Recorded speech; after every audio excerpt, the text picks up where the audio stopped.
It's my pleasure to welcome our witnesses to today's hearing. Director of National Intelligence, the Honorable Tulsi Gabbard. Director of Central Intelligence Agency, the Honorable John Ratcliffe. Director of Federal Bureau of Investigation, the Honorable Kash Patel. Acting Director of the National Security Agency, Lieutenant General William J. Hartman. And Director of Defense Intelligence Agency, Lieutenant General James H. Adams III. Thank you all for being here. It's a gross understatement to say that a lot has occurred since we met at this hearing last year. Before I address the issues I had planned, I want to address Iran. Once it was clear that diplomacy would not stop Iran from developing a nuclear weapon or holding the world under threat through ballistic missiles and terrorist networks, President Trump took decisive action to eliminate the threat. Make no mistake, Iran is committed to acquiring nuclear weapons. It's been their policy and it is their intent. Anyone who thinks we weren't on borrowed time is refusing to acknowledge the failure of prior policies. It's a simple fact that consecutive administrations had exhausted all other options to end this threat. Our witnesses here are tasked with providing intelligence to inform decision makers, but there's only one person in America who has the responsibility and the obligation to act when he believes there is a clear and present danger to our safety. The Commander-in-Chief has that duty, and I commend his decisiveness in this most difficult of decisions. I've been in briefings that the administration provided to all members, to this committee, and to the Gang of Eight. The classified case is clear, even if it can't be fully discussed in the open. The President made a difficult but necessary decision. My Democrat colleagues have made it clear that they don't agree. What we shouldn't disagree on is that the United States has effectively been at war with the Iranian regime for the last 47 years. Death to America is not just a slogan on a T-shirt that you buy at Tehran International Airport or at the campus bookstore at Columbia University. It's their ethos and their policy. They are responsible for the deaths of countless Americans.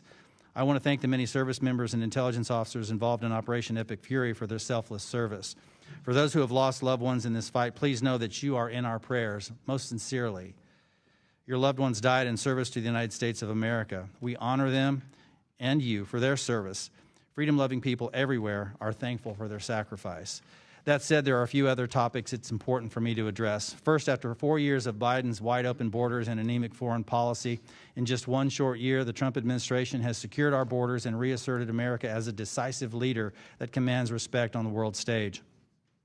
This administration has secured a stunning number of wins for the United States, including reasserting the importance of the Western Hemisphere and disrupting China's predatory Belt and Road activities in our neighborhood, negotiating a ceasefire in Gaza resulting in the freeing of the hostages held by the bloodthirsty Hamas terrorists, and working with our NATO partners to more than double their defense spending against pressing threats from CCP and Russia.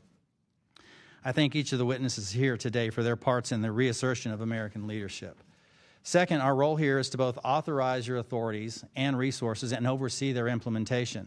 One of those authorities is FISA 702, which expires in just over a month. The President is seeking an 18-month clean extension to provide more time to assess the implementation of the 56 reform measures included in the last reauthorization. I'm working with the ranking member, House leadership, and Judiciary Chairman Jordan to support that request. We look forward to an update from the panel today on compliance efforts, ERISA implementation, and mission value. Third, last year I made clear my expectation that we would work together to end the weaponization of the intelligence community, improve analytic integrity, and fix our broken counterintelligence enterprise. Many in Congress and across our nation have lost trust in the intelligence community. While we have made progress, there's still much work that remains to be done. I hope to continue working with each of you to do the hard things necessary to protect American citizens while regaining their trust. I also remain committed to tackling the issues that allow hostile foreign powers to operate so effectively against us, including within the United States. Specifically, foreign intelligence threats targeting the United States now surpass levels seen at the height of the Cold War in both scale and complexity. These threats include cyber penetrations of critical infrastructure, U.S. government systems, and private sector innovators, as well as surveillance near sensitive military installations, intelligence collection against foreign dissidents living in the United States. Like in the Cold War, where conflict often gave way to irregular operations below the level of traditional warfare, today's adversary tactics have made the homeland a contested environment. We must properly resource and reform our nation's counterintelligence enterprise to meet that threat. We must transform our approaches in order to confront adversarial intelligence services at scale, driving back operational activities in the homeland and forcing our adversaries to rethink their risk calculus for operating in the United States. Unfortunately, in recent years, the counterintelligence enterprise lost a significant amount of credibility with the American people due to the actions of those involved in cases like Crossfire Hurricane and Arctic Frost. For our intelligence community to best serve America, the CI community and the larger IC must stay out of domestic policy debates and focus on unrelenting, aggressive mission execution. For our intelligence community to best serve America, the CI community and the larger IC must stay out of those debates. Director Gabbard, I want to particularly commend your efforts in this space. Specifically, I want to thank you and President Trump for working with us to declassify the HPSI Majority Staff Report on the 2017 Intelligence Community Assessment on Russian Plans and Intentions in the 2016 election. The Majority Staff Report, which had been kept from the American people for 8 years, proves that the 2017 ICA, the public genesis of the Russia collusion hoax, was a politicized document. Its key assessment on Putin's hopes for the 2016 election was built on, at best, abysmal analytic tradecraft, and at worst, willful political charged intentions. This was a necessary act of transparency to begin the process of rebuilding trust with the American people and the IC. But please know the challenges facing each one of you that are testifying here is not lost on this committee. Getting a large ship back on the right course is never easy. The task can certainly be challenged by unforeseen obstacles and obstructions. You know you are doing something right when all the weapons in the media's arsenal are pointed directly at you. Thank you all for pressing forward. We can walk and chew gum at the same time, and we must. We must have our IC as aggressive as ever in pursuing its mission while holding those accountable who participated in its misuse. I thank each of you for doing this and encourage you to all keep moving on both fronts. Finally, now I want to speak to our remarkable IC workforce. I'm immensely proud of the incredible work that you do, especially over the last year, to support critical military intelligence and law enforcement operations. From Operations Midnight Hammer, Absolute Resolve, Southern Spear, and Epic Fury, to the many other operations you've conducted in the shadows with no fanfare, Americans will never be able to fully appreciate all you do to protect this nation. I think I can speak for the entire committee when I say we extend our deepest gratitude. America truly has the best of the best in our ranks. It's for this primary reason I would like to address the House Intelligence Committee's ongoing investigation into the intelligence community's mishandling of anomalous health incidents, also known as Havana syndrome, and the mistreatment of AHI survivors. I'm aware of the drastic increase in media reporting around this issue, and I'd like to first reiterate the committee's commitment to releasing additional unclassified information. Our team has worked diligently to conduct this investigation with the utmost integrity, and we cannot be driven by outside timelines. I commit to the workforce to release additional reports as appropriate. Put simply, it's my clear opinion that individuals in the intelligence community were involved in a cover-up, manipulating intelligence processes in a breach of Intelligence Community Directive 203 to provide a desired outcome rather than a forthright analysis to inform decision makers. Our investigation, the vast majority of which remains appropriately classified, continues to show that the intelligence community assessment was constructed upon flawed analytic tradecraft. This includes the use of study results from the National Institutes of Health that were manufactured through highly unethical means and in collaboration with individuals working for the CIA. ICAs carry a great deal of weight. While typically classified, the impact is increased exponentially when declassified and released as part of public messaging effort, as was done with the AHI ICA. As I have repeatedly stated since December of 2024, the AHI ICA and its follow-on updates caused real, serious harm to some of our nation's bravest. Last month, I called for its immediate recall, and I reiterate my position today. According to recent media reporting, Director Gabbard, your office has said your review of the ICA will be, quote, comprehensive and complete, end quote, and that you remain committed to sharing findings from your review with the American people. Thank you for that. And separately, Director Ratcliffe, your team is also quoted in recent media reporting saying that you support the ODNI review and look forward to the report. Thank you so much for that, Director. I thank both of you for your commitment to this review's completion and publishing.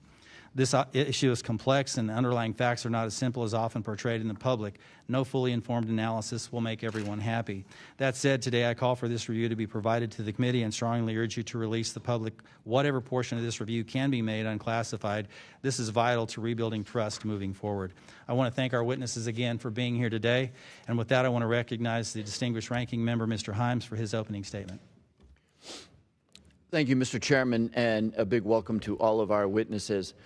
I hope that whatever else is said today, that you will convey to your workforces our deep admiration and appreciation for their diligence, their commitment, and their sacrifice.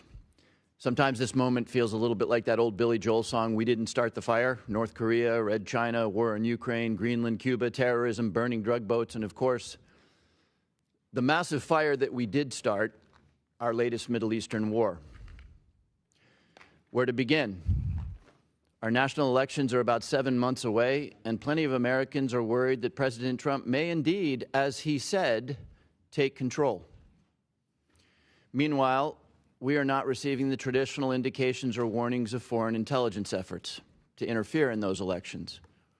There have been several terrorist attacks in recent weeks, and meanwhile, the FBI, our premier counterterrorism agency, has pivoted hard to immigration enforcement. But I can't begin today with anything other than that fire that we did start, Iran. The Constitution, to which every single one of us swears an oath, reserves decisions of war to the representatives of the people. And that's not ink on parchment. There are good reasons for that. First, let's start with why. Why did we and are we risking our blood and treasure on a deeply risky venture, one that the President of the United States and the Director of National Intelligence have spent years telling us is a terrible idea? The President has said that Iran was preparing an imminent attack on the United States. That is not true. As awful as the regime is and always has been, not one of your agencies has produced a single report saying that Iran posed an imminent threat to the United States. The President also claimed that Iran would soon possess a nuclear weapon, perhaps in weeks. That is also not true.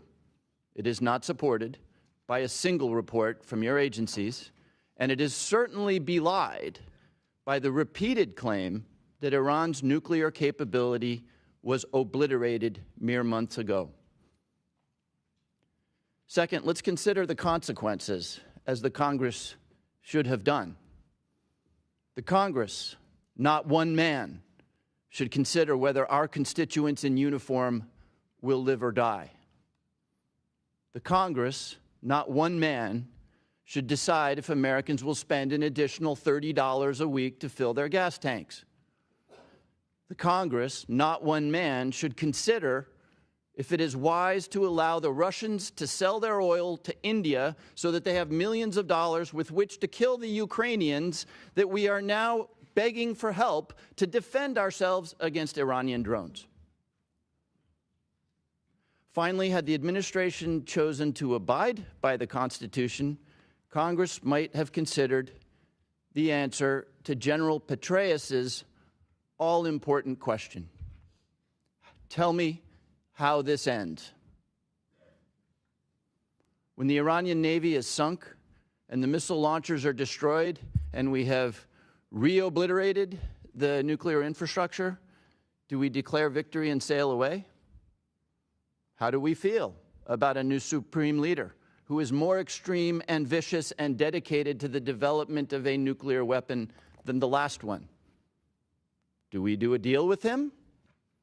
How do we get him to open the Strait of Hormuz? Do we bomb more? And if we sail away and declare victory, are we back there 9 months from now to resink a rebuilt Navy and rebomb rebuilt missile launchers? Is this going to be an every 9-month thing, or is it going to be annual? The very core purpose of the intelligence community is to answer these questions for the President, for us, and for the American people. Right now, as we watch the dignified transfer of lost American patriots at Dover, as we watch gasoline approach $5 a gallon, as we watch our allies mocking us on the world stage, we need to know, were those questions asked? How did you answer them for the President of the United States? And did he listen? I understand that the administration may come to the Congress to ask for funding of $200 billion for this war. As you answered those questions for us today, I'd ask you to remember that old saying, if you want me there for the landing, make sure I'm there at the takeoff. Thank you, Mr. Chairman. I yield back. Thank the gentleman for his comments. Before I turn it over to Director Gabbard, I would like to thank General Hartman for nearly 4 decades of service. I know you're retiring, I think, tomorrow. You are here. I just applaud your service to this nation and your leadership at the NSA, and thank you and wish you all the best in your retirement. Thank you, Chairman. I think tomorrow as well. All right. Thank you. Director Gabbard, you're recognized. Thank you very much. Good morning, Chairman Crawford, Ranking Member Himes, members. I'm here today to present the 2026 Annual Threat Assessment and joined by my colleagues, the directors of the CIA, the DIA, FBI, and NSA. This briefing is being provided in accordance with ODNI's statutory responsibility. What I'm briefing here today does not represent my personal views or opinions, but rather the assessments of the intelligence community of the threats that facing the United States, our homeland, and our interests. In this assessment, we're following the structure of priorities that were laid out in the President's national security strategy, starting with threats to our homeland and then shifting to global risks. The defense of our homeland is of the utmost importance to the American people, and efforts by this administration over the last year to bolster homeland defense have yielded significantly positive results. For example, the strict enforcement of U.S. policies at the U.S.-Mexico border and regionally have served as a deterrent and drastically reduced illegal immigration. Based on Customs and Border Patrol data, January 2026's monthly encounters are down 83.8% compared to January of 2025. The drivers of migration are likely to continue. Potential worsening instability in countries like Cuba and Haiti risk triggering migration surges.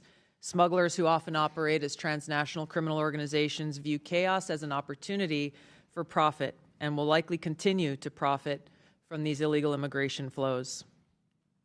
These TCOs continue to pose a daily and direct threat to the health and safety of millions of U.S. citizens, primarily by producing and trafficking in illegal drugs. Under President Trump's leadership, fentanyl overdose deaths have seen a 30% decrease from September of 2024 to September of 2025. His aggressive efforts to more directly and actively target these transnational criminal organizations and reduce the inflow of fentanyl precursors has already had a significant impact, which is likely to continue.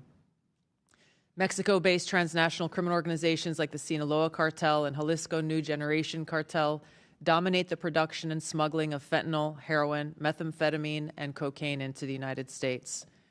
Colombia-based TCOs and illegal armed groups like the Revolutionary Armed Forces of Colombia and the National Liberation Army are responsible for producing and trafficking large volumes of cocaine into the U.S. and European markets, with some indicators that they are now attempting to expand to the Asia-Pacific region.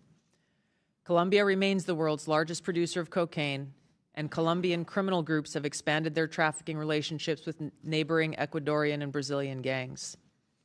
MS-13 is well established in cells in the United States and uses violence to intimidate the Salvadoran diaspora, engaging in murder, extortion, retail drug trafficking, firearms offenses, and prostitution, fueling increased violence and instability. These and other TCOs present a very tangible and individualized risk of violent crime to everyday Americans and contribute to regional instability. As the President increases counter-drug and counter-cartel pressures, they are likely to seek ways to try to adapt their operations, including shifting and decentralizing production locations and trafficking routes and methods. The United States continues to face a complex and evolving threat landscape with a geographically diverse set of Islamist terrorist actors seeking to propagate their ideology globally and harm Americans, even as al-Qaeda and ISIS organizationally remain weaker today than they were at their respective peaks. The spread of Islamist ideology, in some cases led by individuals and organizations associated with the Muslim Brotherhood, pose a fundamental threat to freedom and foundational principles that underpin Western civilization. These Islamist groups and individuals use this ideology for recruiting and financial support for terrorist groups and individuals around the world, and to advance their political objectives of establishing an Islamist caliphate which governs based on Sharia. There are increasing examples of this in various European countries. President Trump's designation of certain chapters of the Muslim Brotherhood as foreign terrorist organizations is a mechanism to secure Americans against this threat. In response to setbacks of their capabilities of conducting large-scale complex attacks, the IC assesses that Islamist terrorist groups have shifted towards focusing on executing information operations to spread propaganda and inspire or enable individuals located in or with access to the West. U.S. counterterrorism operations are ongoing, primarily in Iraq, Somalia, Yemen, and Syria, and have removed key terrorist leaders and operatives, degrading the ability of al-Qaeda and ISIS to quickly reconstitute its leadership and launch large-scale attacks against the homeland. Strict U.S. border enforcement measures and increased deportations of individuals with suspected links to Islamist terrorists have reduced access to the homeland and removed some potential sources of future terror attacks. Since January, U.S. officials have only had a handful of encounters at our borders with individuals associated with terrorist groups. This is a positive trend. However, our interagency coordinated efforts to identify, locate, and remove known or suspected terrorists who are already in the U.S. continues with vigilance. In 2025, there were at least 3 Islamist terrorist attacks in the U.S. Law enforcement disrupted at least 15 U.S.-based Islamist terrorist plotters. Roughly half of last year's disrupted plotters had some online contact with Islamist terrorists inspired by Islamist foreign terrorist organizations abroad. Al-Qaeda and ISIS pose the biggest threat to U.S. interests overseas in parts of Africa, the Middle East, and South Asia, where these groups operate. In the Middle East, AQAP in Yemen, ISIS-K in South Asia, and ISIS in Syria are among the most likely groups conducting external plotting. ISIS in Syria specifically is likely seeking to rebuild its ranks, expand support networks, and solicit funds by re-engaging with and recruiting from the likely hundreds of ISIS detainees and thousands of ISIS-linked women and children who escaped or were released from prisons and displaced persons camps. Meanwhile, state actors present a risk broader in scope by seeking new capabilities in kinetic and cyber warfare. The U.S. secure nuclear deterrent continues to ensure safety in the homeland against strategic threats. However, the IC assesses that Russia, China, North Korea, Iran, and Pakistan have been researching and developing an array of novel, advanced, or traditional missile delivery systems with nuclear and conventional payloads that put our homeland within range. The IC assesses that threats to the homeland will expand collectively to more than 16,000 missiles by 2035, from the current assessed figure of more than 3,000 missiles. The IC assesses that China and Russia are developing advanced delivery systems meant to be capable of penetrating or bypassing U.S. missile defenses. North Korea's ICBMs can already reach U.S. soil. The IC assesses that it is committed to expanding its nuclear arsenal. Pakistan's long-range ballistic missile development potentially could include ICBMs with range capable of striking the homeland. The IC assesses that Iran has previously demonstrated space launch and other technology it could use to begin to develop a militarily viable ICBM before 2035, should Tehran attempt to pursue the capability. However, these assessments will be observed and updated as the full impact of Operation Epic Fury's devastating strikes on Iran's missile production facilities, stockpiles, and launch capabilities is determined. Shifting to the cyber domain, the IC assesses that China, Russia, Iran, North Korea, and non-state ransomware groups will continue to seek to compromise U.S. government and private sector networks, as well as critical infrastructure, to collect intelligence and create options for future disruption and for financial gain. The IC assesses China and Russia present the most persistent and active threats and are continuing R&D efforts. North Korea's cyber program is sophisticated and agile. In 2025 alone, North Korea's cryptocurrency heist probably stole $2 billion, which is helping to fund the regime, including further development of its strategic weapons program. Financially or ideologically motivated non-state actors are becoming more bold, with ransomware groups shifting to faster, high-volume attacks that are harder to identify and mitigate. Innovation in the field of artificial intelligence will likely accelerate the threats in the cyber domain. They will increasingly shape cyber operations with both cyber operators and defenders using these tools to improve their speed and effectiveness. For example, in August of 2025, cyber actors used an AI tool to conduct data extortion against international government, healthcare, and public health emergency service sectors and religious institutions. Shifting to the Arctic, the IC assesses that Russia, and to a lesser extent China, aim to strengthen their presence in the region through increased maritime trade, natural resource extraction, and military activity.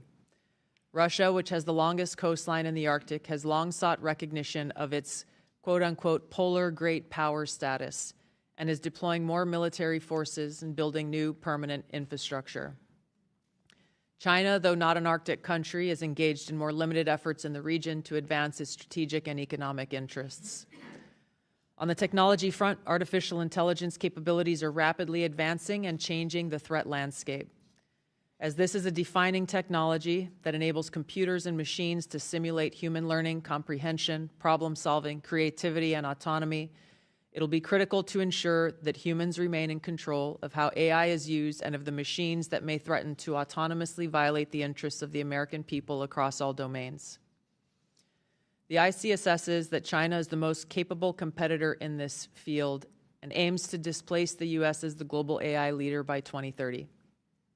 AI adoption at scale across the spectrum of usage poses serious risks. AI has the potential to aid in weapons and systems design and has been used in recent conflicts to influence targeting and streamline decision-making, underscoring the risk and likely threats that could manifest on the battlefield.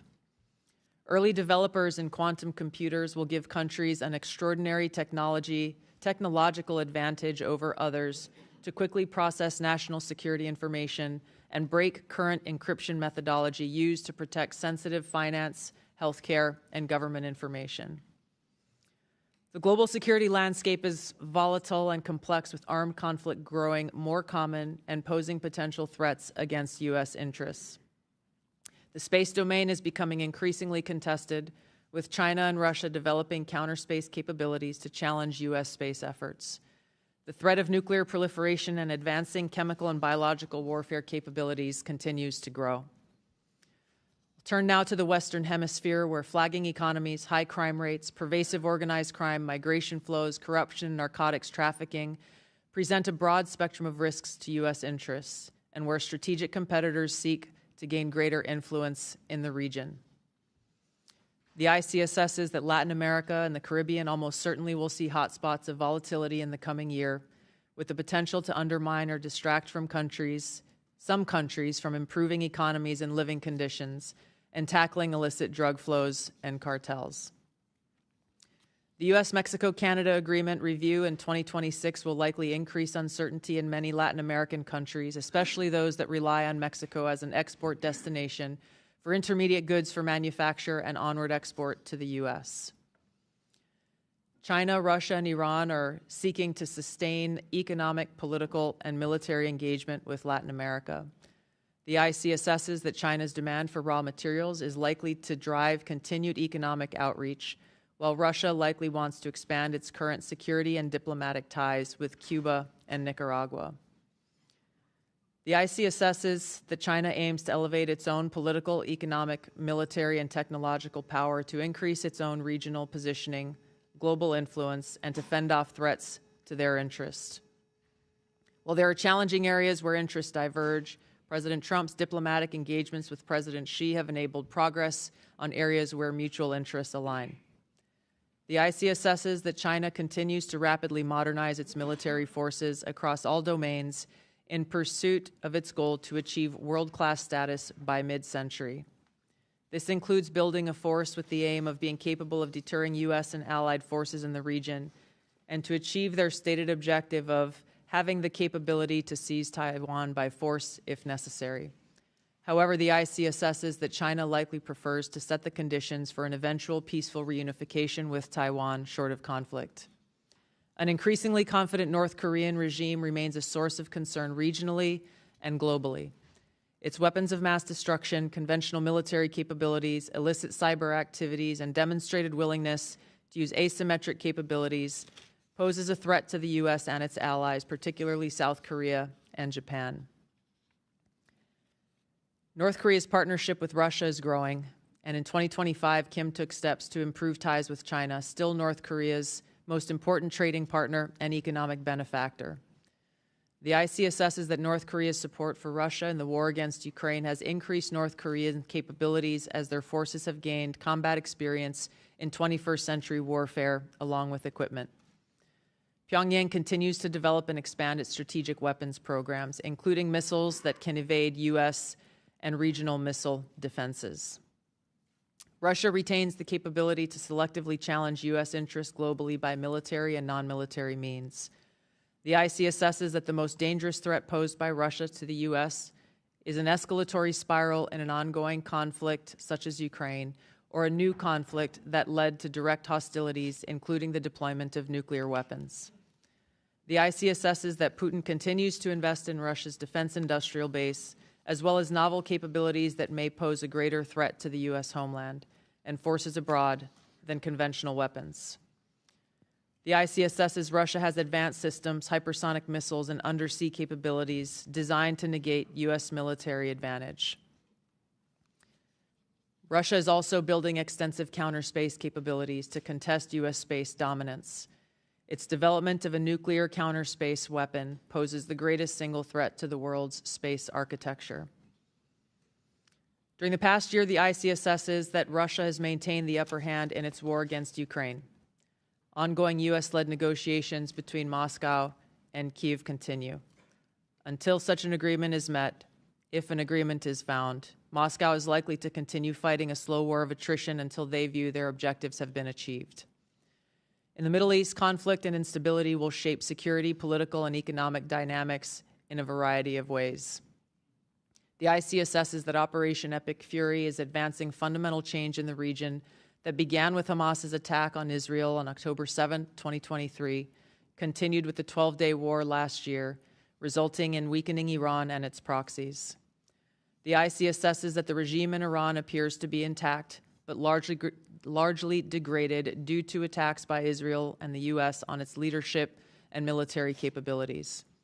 Its conventional military power projection capabilities have largely been destroyed, leaving limited options. Iran's strategic position has been significantly degraded. The U.S.-led maximum pressure campaign and snapback of European sanctions added additional pressure to an already bleak Iranian economy, resulting in mass protests earlier this year that Tehran suppressed by killing thousands of protesters. Even if the regime remains intact, internal tensions are likely to increase as Iran's economy worsens. Even so, Iran and its proxies continue to attack U.S. and allied interests in the Middle East. If a hostile regime survives, it will likely seek to begin a years-long effort to rebuild its military, missiles, and UAV forces. Prior to Operation Epic Fury, the IC assesses Iran was trying to recover from the severe damage to its nuclear infrastructure sustained during the 12-day war. Iran maintained the intention to rebuild its infrastructure and nuclear enrichment capability and continued to refuse to comply with its nuclear obligations with the IAEA, refusing them access to key facilities. The IC assesses that China, Russia, and North Korea see the United States as a strategic competitor and potential adversary. Iran has long viewed the U.S. as an adversary and is engaged in active conflict with the U.S. as of this writing. These four countries are likely to continue their selective cooperation with each other, which could bolster their individual capabilities and threats to U.S. interests more broadly. However, currently these relationships are primarily bilateral on selective issues and depend on broader circumstances, divergent sovereign interests, and in some cases concerns over directly confronting the U.S. These factors are likely to constrain their relationships. Finally, conflicts on the continent of Africa are likely to persist through 2026 due to poor governance, economic demands, and external support. Tensions continue between Ethiopia and Eritrea, which could rapidly accelerate to conflict. Contentious national and federal elections in Somalia could distract the federal government away from counterterrorism actions against al-Shabaab, which continues to conduct terror attacks while providing funding and propaganda support to other elements of al-Qaeda in Yemen. The civil war in Sudan continues even as external negotiations occur, and ISIS in West Africa and the Sahel have increased the intensity of their attacks against local security forces, expanding their areas of operation and moving closer to cities with a U.S. presence. African governments will use their wealth and critical minerals to seek partnerships that deliver them meaningful benefit. Concurrent conflicts and crises across the continent will continue to put U.S. citizens at risk and cause further instability. In closing, as leaders of the intelligence community, we remain committed to providing the President and policymakers with timely, unbiased, relevant intelligence to ensure the safety, security, and freedom of the American people. Thank you. Thank you for your comments, Director Gabbard. We appreciate that. We'll now move to member questions, 5-minute increments. With that, I recognize myself for 5 minutes. Director Patel, our state and local officials are on the front lines of increasingly dangerous, unrestricted warfare activities being undertaken by Chinese nationals, such as marijuana grow operations protected by armed militants, secret police stations engaged in transnational repression, Chinese-operated sim farm sites, crypto mining facilities, and land purchases near strategic locations. The CCP is exploiting legal gray areas and the lack of awareness at the state and local level to establish strategic footholds. 2 states, in fact, New Hampshire and Florida, are now advancing legislation to establish offices of counterintelligence, which would bolster states' ability to confront foreign adversaries without relying on the federal government. Do you support that? What can be done to better support the states and local officials? Absolutely. Thank you, Mr. Chairman. So we have infused funding into our entire program taking on the CCP. And while we are well versed in the fact that we have our capabilities with folks like CFIUS when it comes to the purchases of land around military bases, that only extends 1 mile under the current law. So the FBI had to get creative. So what we did was directly engage with our state and local partners. And I'll give you 2 examples. A 400-acre farm in the state of Texas was owned by a CCP official, but because he was outside the reach of the CFIUS law, the FBI executed a unlawful possession of firearms, a criminal complaint, and received it. We seized the land in its entirety, and that CCP national is back in mainland China, and we are working to get him back here. In another example, off the coast of Louisiana, we worked with Governor Landry's team on drilling sites off the coast of Louisiana because, again, they were outside the whole of CFIUS in the 1-mile radius.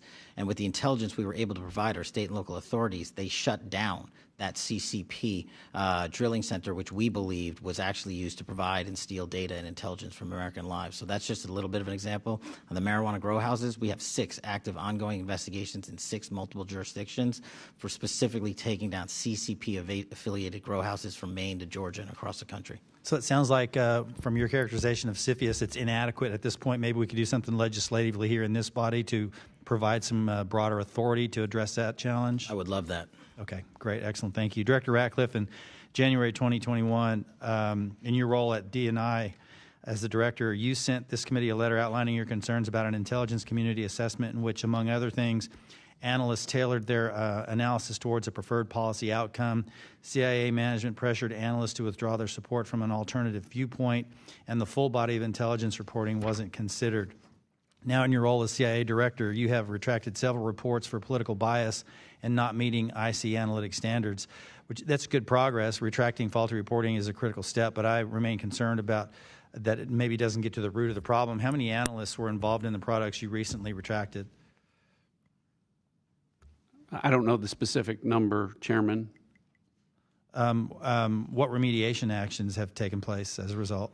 Well, I've made the focus of, as you pointed out, both as DNI and now as CIA director, focused on the importance of analytic objectivity. As you pointed out, when I was the DNI, when I saw conduct from Russia and China, the exact same conduct result in different assessments, that's not a good reflection on the analytic judgments. What you referenced in my role as CIA director, withdrawing reports that we went back and looked that didn't reflect the analytic standards that we would expect, I retracted those judgments because they show bias and influence for political reasons or otherwise. So that has continued to be a focus and will be. I think that message has been received within our analytic community within the CIA and really across the CIA, because this administration has put a focus on taking politics out of our analytic judgments. Excellent. Thank you, Director. Appreciate that. I want to, as I made clear in my opening statement, I'm trying to get this done in the little time that I have remaining. The intelligence community assessment on AHI is deeply flawed, and I've called for its recall immediately to start for a fresh start, similar to my question in last year's session. But I'd like to get a yes or no answer from each of you on whether you agree this ICA should be retracted. Director Gabbard? Yes. Director Ratcliffe? Say it again. The question AHI, ICA? Yeah, so for the ICA, I understand that Director Gabbard is reviewing that, and I've deferred all AHI investigations to her review. So if in her judgment that is something that should be retracted, then I would agree with that. Then yes. Okay, Director Patel? Yes. Thank you. General Hartman? Yes. And General Adams? Yes, sir. Thank you. I appreciate that. Thank you all for your responses. I'm going to recognize the ranking member for 5 minutes. Thank you, Chairman. Director Gabbard, as was well covered yesterday in January, you were present at the execution of an FBI warrant at the Fulton County, Georgia election office at the direction of the president and to all appearances in connection with the president's false claims about the 2020 election. The unsealed affidavit submitted by the FBI made zero reference to foreign powers or outside interference. I don't want to relitigate the reasons why you were there, but I do want to know whether as a result of your visit there is credible intelligence in your possession pointing to foreign interference in Georgia in the 2020 election. Thank you for the question, Ranking Member. As you know, over each of the previous elections, there is an ongoing effort by different foreign entities. Ma'am, it's a very specific question. Is there intelligence in your possession relative to foreign interference in the 2020 elections? Very simple, straightforward question. We are continuing to look at previous attempts to interfere in our elections and any ongoing threats that may exist for the upcoming elections. Okay, but can I assume that the answer to my question is no, that you have no specific intelligence related to foreign meddling in the Georgia election? We are continuing to look into this matter. Okay. Director, the ODNI has confirmed on the record that your office took custody of voting machines from Puerto Rico last May. I'm not aware of any previous DNI taking similar actions. Did your office promptly notify the committee about taking custody of Puerto Rico's voting machines? I don't believe we did. However, this was done at the request of the Puerto Rico AUSA attorney. Ma'am, it's a yes or no question. The answer, as you have acknowledged, is no. You did not inform the committee about the taking of a territory's voting machines. Is there a specific foreign threat? And I've read the reporting that you were looking for possible foreign threats, but is there a specific foreign threat that drove you to take this action? There were questions about whether or not there were vulnerabilities that a threat could have taken advantage of, and that was the purpose for their requesting us to look into those vulnerabilities. Where are those voting machines now? I believe they are held in a secure facility at ODNI. Have you or other ODNI officials taken any other state or territory's voting equipment into custody? Not to my knowledge. I want to turn in the subject of elections to a paradoxical thing. You will all be aware that the U.S. government is apparently going to grind to a halt. The president is going to sign no more bills. The Senate will spend 2 weeks apparently debating the SAVE Act. The SAVE Act, of course, would make illegal foreigners voting in U.S. elections, which is already illegal. So we are to do no more business because of apparently the existential threat to our democracy associated with foreigners voting in our elections. I am therefore puzzled by the fact that neither the unclassified nor the classified threat assessment makes any reference to risk or danger associated with foreigners voting in our elections. Director Patel, how many non-citizens have been convicted of voting in U.S. elections in the last 10 years? The conviction stats are with the Department of Justice. I defer to them on that. You are the director of the FBI. Give me a guess. How many convictions in the last 1 year, 5 year, or 10 years? Ballpark. I don't have that with me, sir. Again, it's with the department. You don't have that with, okay. Director Patel, how many active investigations does the FBI have into foreign individuals voting in U.S. elections? We have a number of investigations, generally speaking, ongoing about individuals across the country. Yeah, I'm asking for that number. I don't have that number with me, but I have a number of them. You have a number of investigations. Okay, is that number 10,000? Is it closer to 10,000 or closer to 10? It's probably somewhere in between. Okay, will you please provide the committee with that number? Yes, sir. Okay. Director Patel, since you don't have the numbers, would it surprise you to know that the Heritage Foundation, which is not exactly the Columbia University Faculty Lounge, found only 77 instances of non-citizen voting in the 24 years between 1999 and 2023, each of which faced investigation by the appropriate authorities. So Heritage has a number of 77 examples in 24 years. Does that number surprise you? No, because it's low. I don't understand your answer. You asked me if I was. Are you surprised by that disputing? number. Are you I'm not. disputing that the number is in the range of 77 examples of non-U.S. citizens voting in U.S. elections in a 24-year period? I just said that number's low. You think that number is low? Okay. So why, if this is a meaningful issue, do we have no? And I guess I direct this to Director Gabbard. Why is there no mention of this thing that will grind the American government to a halt for a 2-week period in the worldwide threats analysis? This annual threat assessment was shaped around the national security strategy's prioritization of threats to our nation and our nation's interests. There are multiple platforms and venues where there have been and there will be reporting on threats to our foreign threats to our elections. Yield back.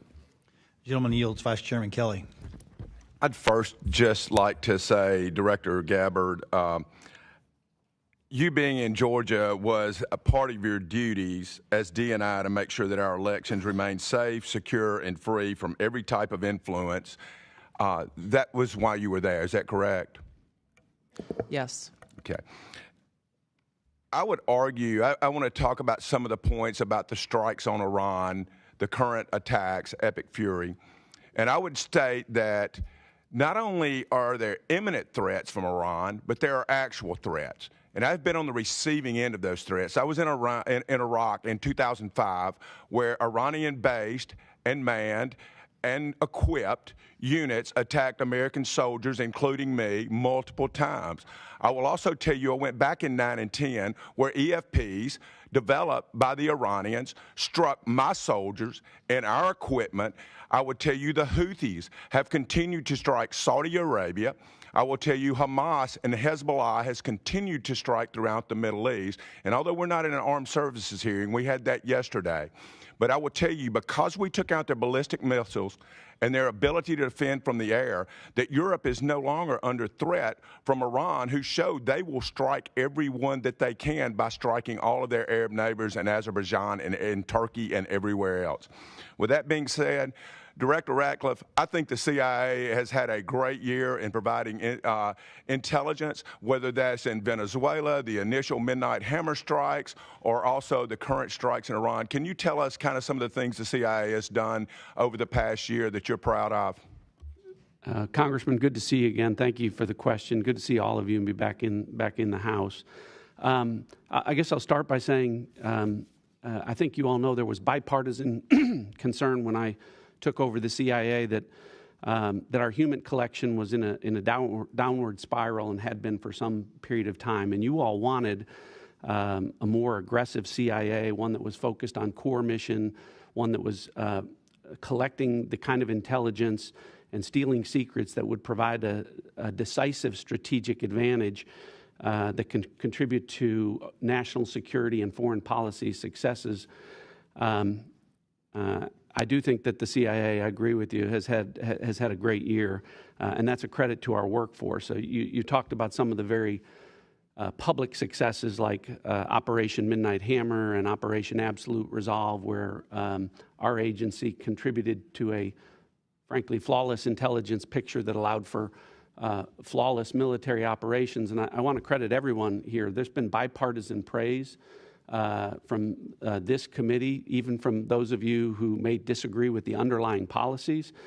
But I think those successes are really emblematic of success that the agencies had across the board on on all national security matters in all national security spaces. And it's not just an opinion, it's reflected in our statistics. So when we talk about stealing secrets, you need assets and sources on the ground around the world. We're up 25% in that regard just in the past year. Our foreign intelligence reporting, meaning the intelligence that really matters to you as decision makers and the president as commander-in-chief, that's up across the board 25%.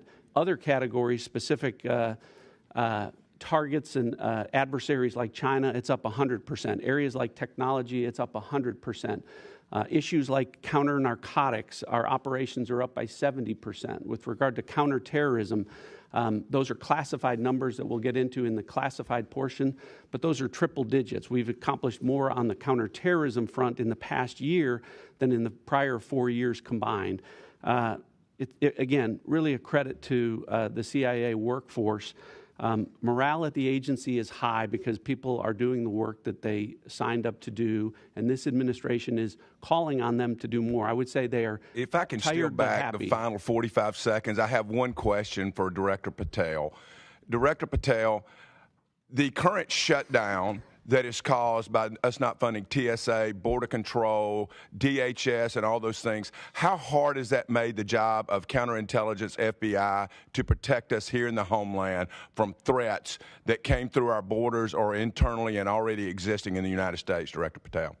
Thank you for the question. When it comes specifically to the combination efforts between the Department of Homeland Security and the FBI, we have 59 Homeland Security task forces that we have stood up in every single state, and then some, that are co-led by the FBI and HSI. And obviously having a stopgap in funding is hurting those abilities to go out there and fight crime and pick up violent offenders across the country. Even though the DHS workforce shows up every day, I think they've gone 1 month without a paycheck now. We also have things like our Southern Border Intelligence Center in Tucson, Arizona, that is our hub for intelligence collection operations on foreign terrorist organizations, specifically the narco traffickers down in Mexico. Thank you. My time's expired. Mr. Carson's recognized. Thank you, Chairman. The Trump administration has justified this war with Iran as necessary to stop an imminent threat, but the administration has not provided this committee with any intelligence indicating Iran was preparing a nuclear weapon, planning a preemptive attack on the United States, or possess any immediate capability to strike the U.S. homeland. That raises very serious questions about what the analysis of the IC provided before the decision to go to war was made.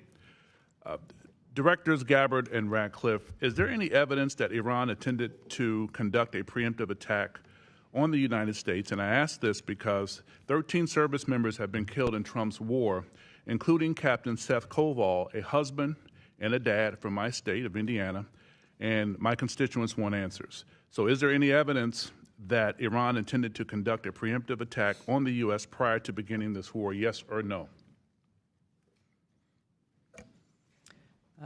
Congressman, the answer to this question needs to be reserved for a closed hearing.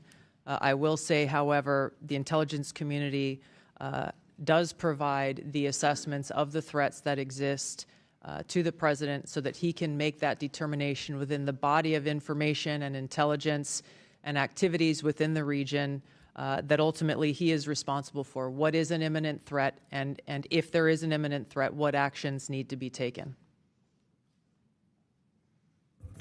Congressman, as the DNI said, there's a body of intelligence that we'll be able to cover in the classified portion of this hearing that does reflect that in the likely event of a conflict between Iran and Israel, that the U.S. would be immediately attacked, regardless of whether the United States stayed out of that conflict.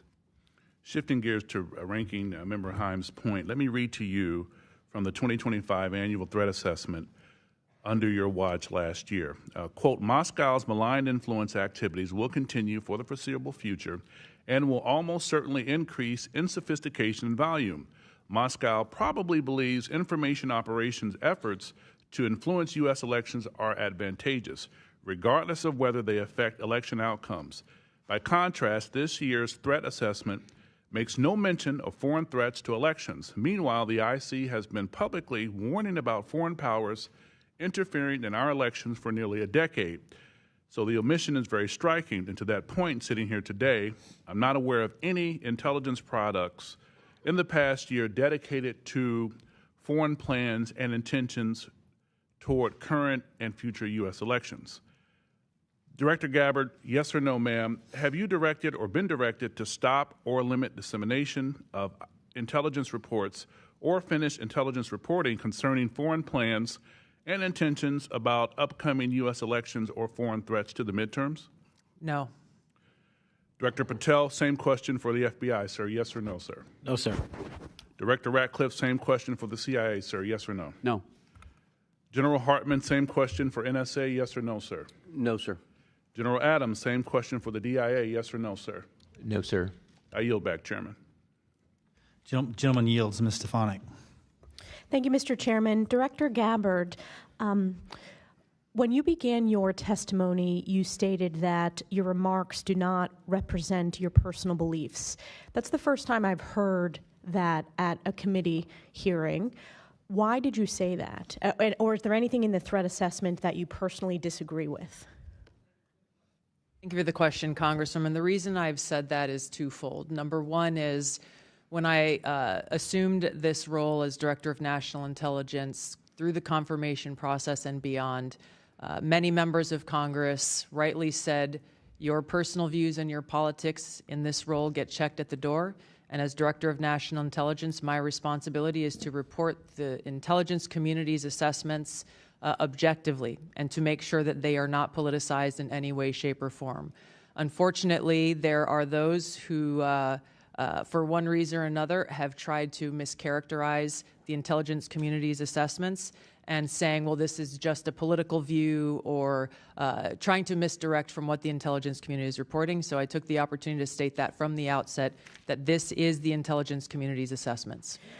Thank you. I also wanted to ask this because this week there was a high-profile resignation of Director of National Counterterrorism Center. Now, I want to be clear from the outset. I've communicated directly with President Trump my support for Operation Epic Fury, and I was very not only disappointed, but how inappropriate this letter was. And I want to read a statement that and get your personal assessment, whether you agree or disagree with that. And that's this. Early in this administration, high-ranking Israeli officials and influential members of the American media deployed a misinformation campaign that wholly undermined your America First platform and pro-war sentiments to encourage a war with Iran. This echo chamber was used to deceive you into believing that Iran posed no imminent threat to the United States and that you should strike now. There was a clear path to a swift victory. This was a lie and is the same tactic the Israelis used to draw us into a disastrous Iraq war. Now, I cannot say how much I disagree with that statement. Do you agree or disagree with what this letter was put out by former Director Kent?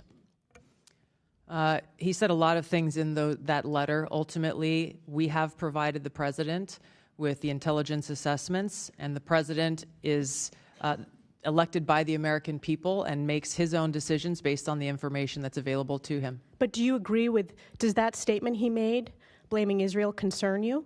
Yes. My next question is, I want to touch on the rise of terrorist attacks on the homeland. In the month of March alone, there were multiple high-profile Islamic terrorist attacks. You had Temple Israel Synagogue in Michigan.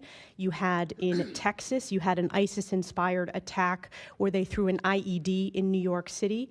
What is your assessment as to the rise of Islamic terrorism on the homeland? As you've pointed to, Congresswoman, this continues to be an extreme concern, not only because of the rise of these attacks, but the mechanisms which they're carried out and the challenges that the intelligence community has in being able to try to detect some of these threats and attacks in advance.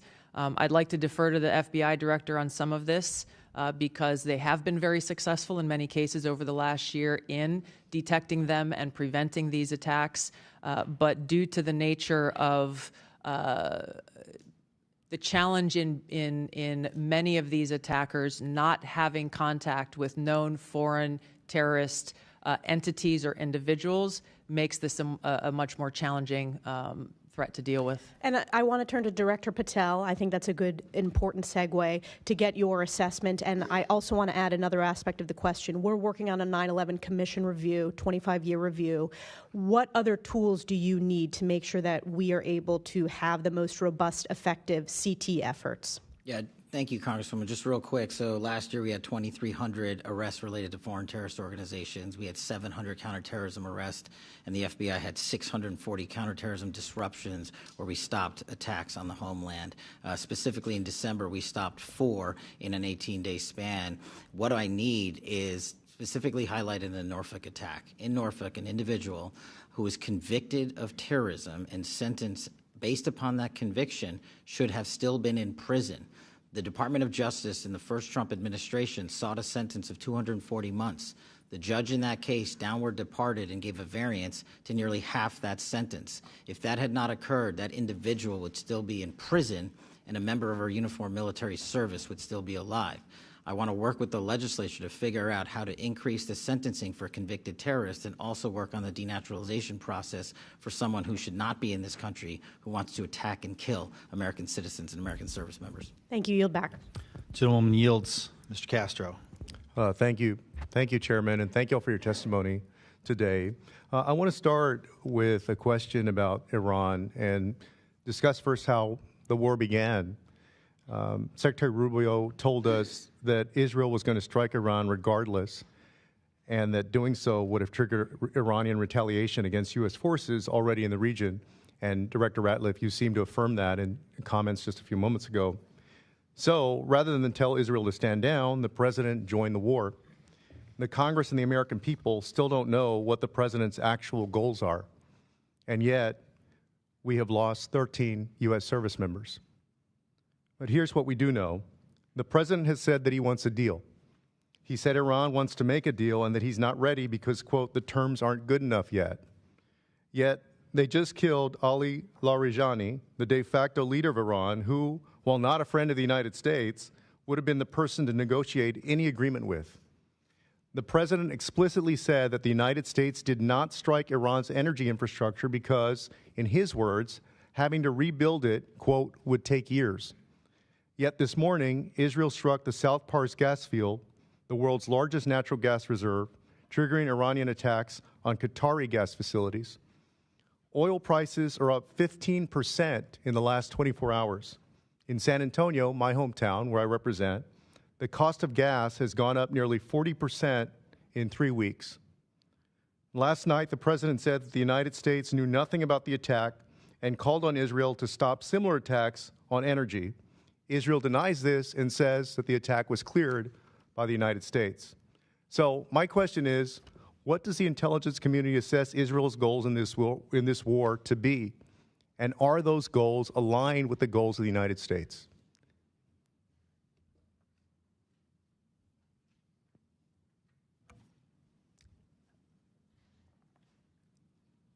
I'm thinking carefully here about what can be said in this open setting versus a closed setting. Are the goals aligned? The objectives that have been laid out by the president are different from the objectives that have been laid out by the Israeli government. And how do they differ? We can see through the operations that the Israeli government has been focused on disabling the Iranian leadership and taking out several members, obviously beginning with the Ayatollah and the supreme leader. And they continue to focus on that effort. And how does that differ from our goals? The president has stated that his objectives are to destroy Iran's ballistic missile launching capability, their ballistic missile production capability, and their Navy, the IRGC Navy, and mine-laying capability. So the death and destruction continues. The economic cost to the United States, to Israel, to the Gulf states, and to the world continues to increase. So I want to ask you, to the best of your knowledge, do you know whether Israel is supportive of the president's call to make a deal with Iran? I don't know the answer to that. I don't know Israel's position on that. And to what do you attribute Israel's decision to strike Iranian energy infrastructure, despite President Trump's call to keep those facilities off limits? I don't have an answer for that.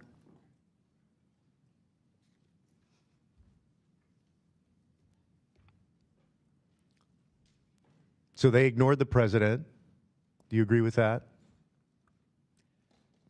I'm not privy to any of their deliberations or what went into their calculus in launching this or other attacks. I'm not. We are not involved with in the operational element of this. We're providing continuously on a daily basis the intelligence assessments of the events that are occurring, and I guess I know the effects of them. FBI can't because they're domestic, but can anybody else at the table provide any insight into that? I guess I'm not sure what the question you're asking, Congressman Castro. I guess a couple of things. The goals that the president set out are clearly defined. The DNI related those. What was not included is a goal of the U.S. Well, Director, let me start with this. Let me start with this question. You asked what my question is. Let me reclaim my time, Director. Come on. Do you know why Israel decided to strike that infrastructure despite the fact that the president said it should be off limits? I wouldn't speak for Israel. What do you guys know? We're at war. What do you guys know? We'll have to take that for the record. Yes, let's take it for the record. Thank you, Mr. Chairman. I want to welcome the panelists here today.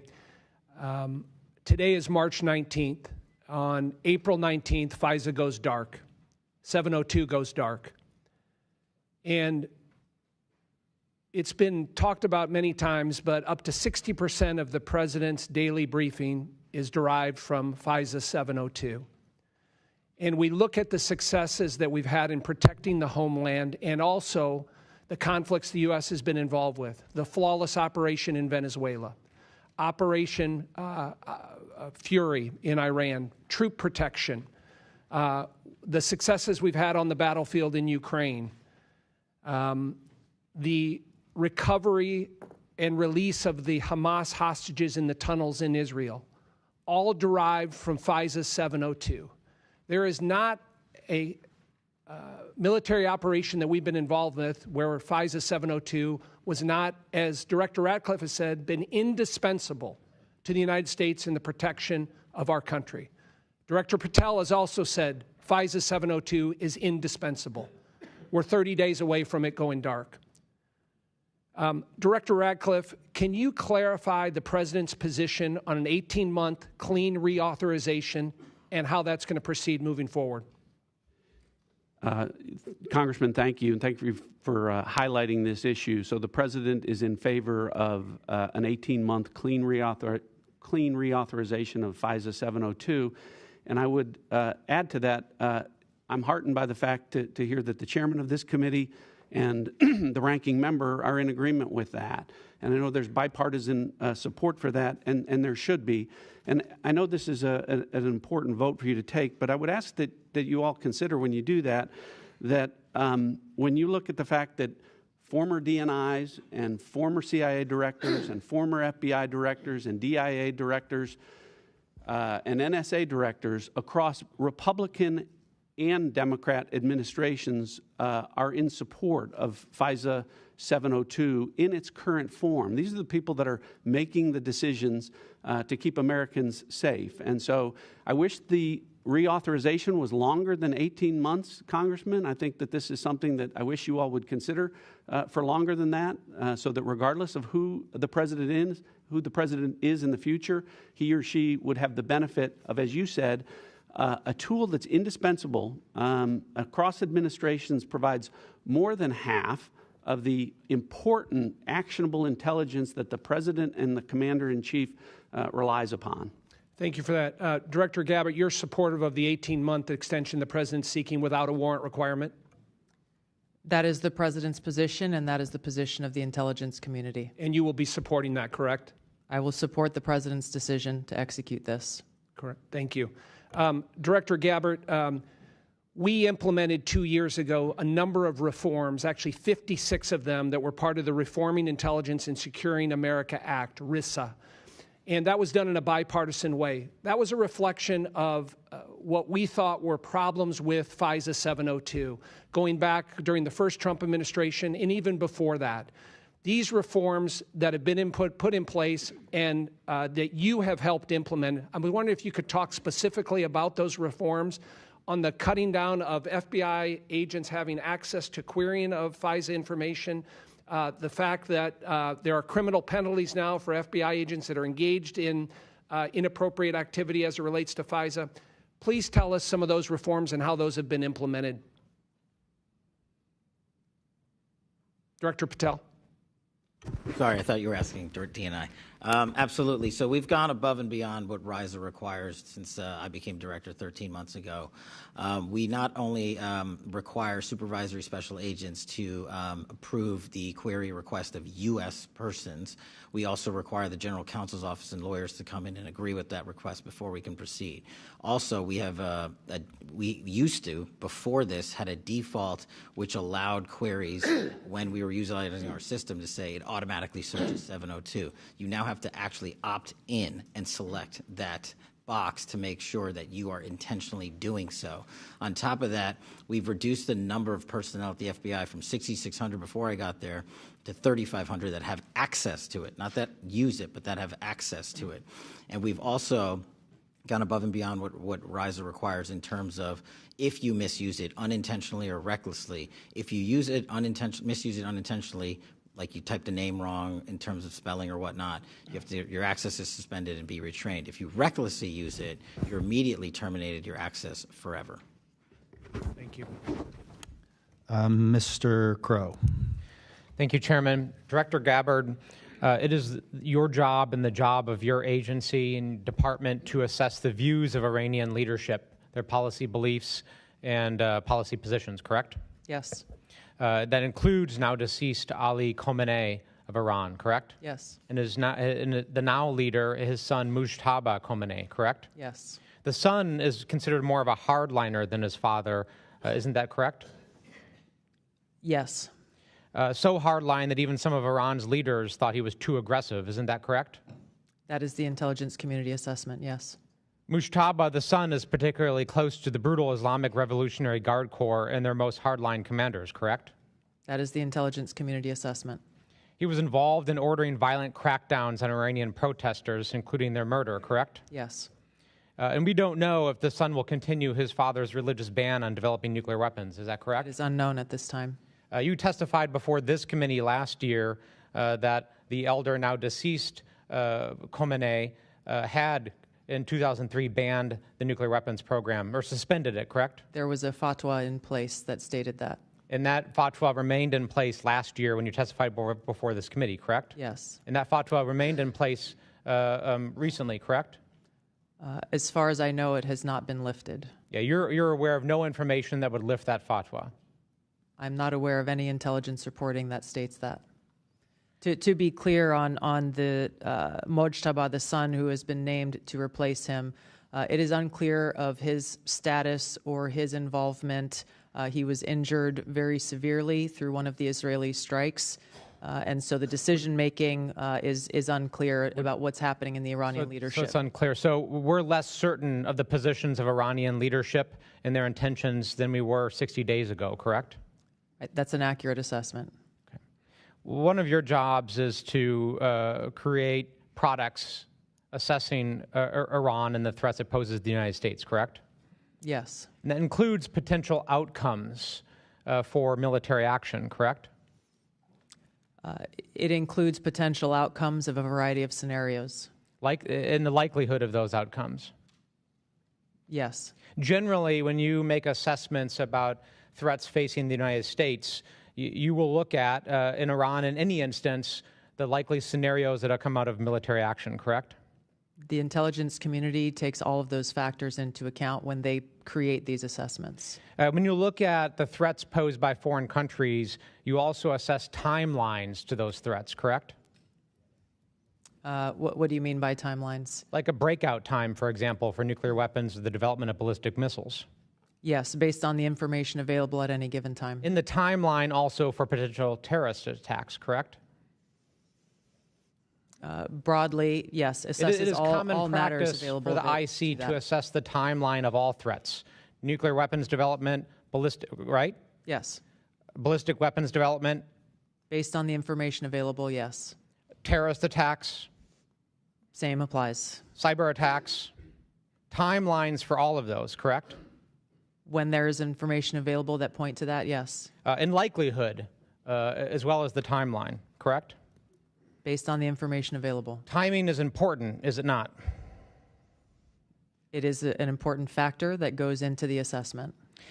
So it is your position sitting here today that you made no timeline determination as to threats that Iran had facing the United States, correct? That's a very broad statement, but where the information is available, the intelligence community factors that into their assessment products. Did you or the IC make any assessments as to the timing of potential threats facing the United States from Iran in the last 90 days? I'm sure there was timelines factored into the intelligence assessments that were delivered. Did any of them show imminence?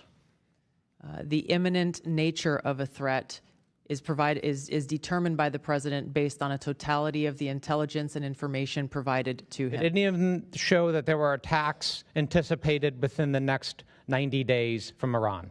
It's too simplistic of a statement to say that because it depends on various scenarios occurring or not occurring. Did those assessments show timelines for the threats that Iran posed to the United States? The totality of threats, yes, there were timelines involved where it applied and where that information was available. But again, to your question about the determination of imminence, the president makes that determination based on the totality of information and intelligence. The bottom line is there was no imminent threat, provided. and you know that, and there's no product that shows that. I yield back. Mr. Fitzpatrick. Thank you, Mr. Chairman. Thank you all for being here today. I want to expand on the questioning from my colleague, Mr. LaHood, regarding FISA 702. Obviously, it is the imminent issue right before us. Will expire in a month.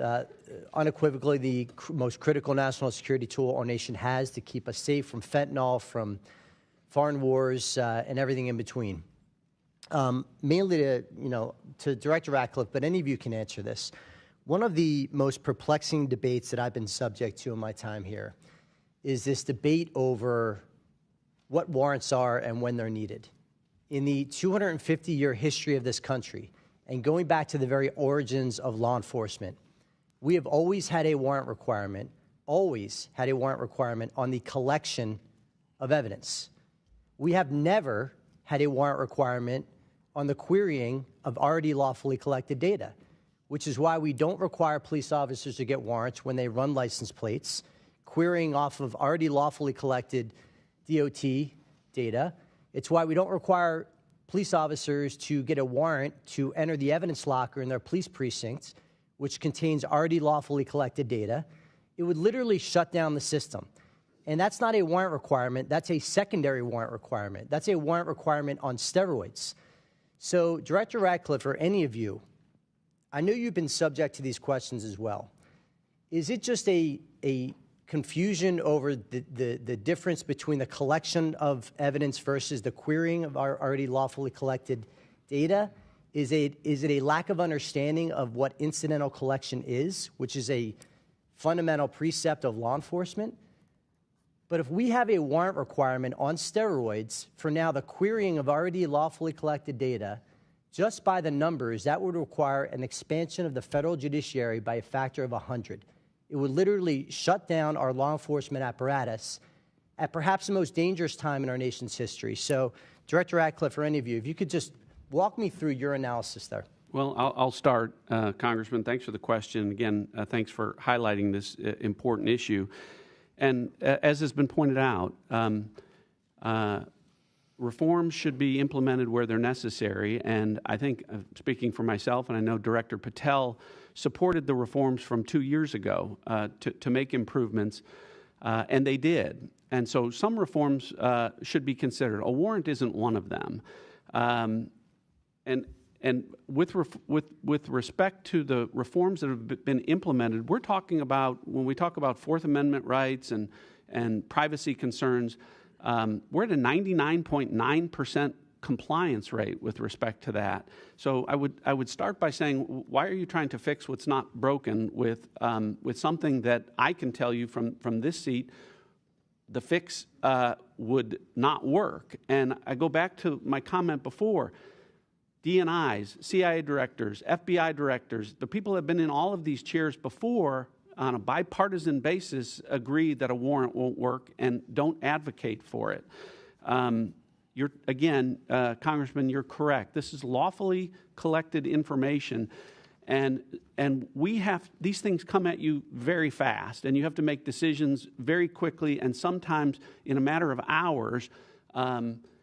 You have to act on the information that you have lawfully, that has been lawfully collected to interdict drug shipments or terrorist activities, and a warrant requiring you to go to the court to seek probable cause for information that has already been lawfully collected only prevents that from happening. I don't understand. I understand that it's well-meaning for people that are proposing it, but again, I would defer to the people who sit in these chairs and make these decisions who would tell you that it doesn't work.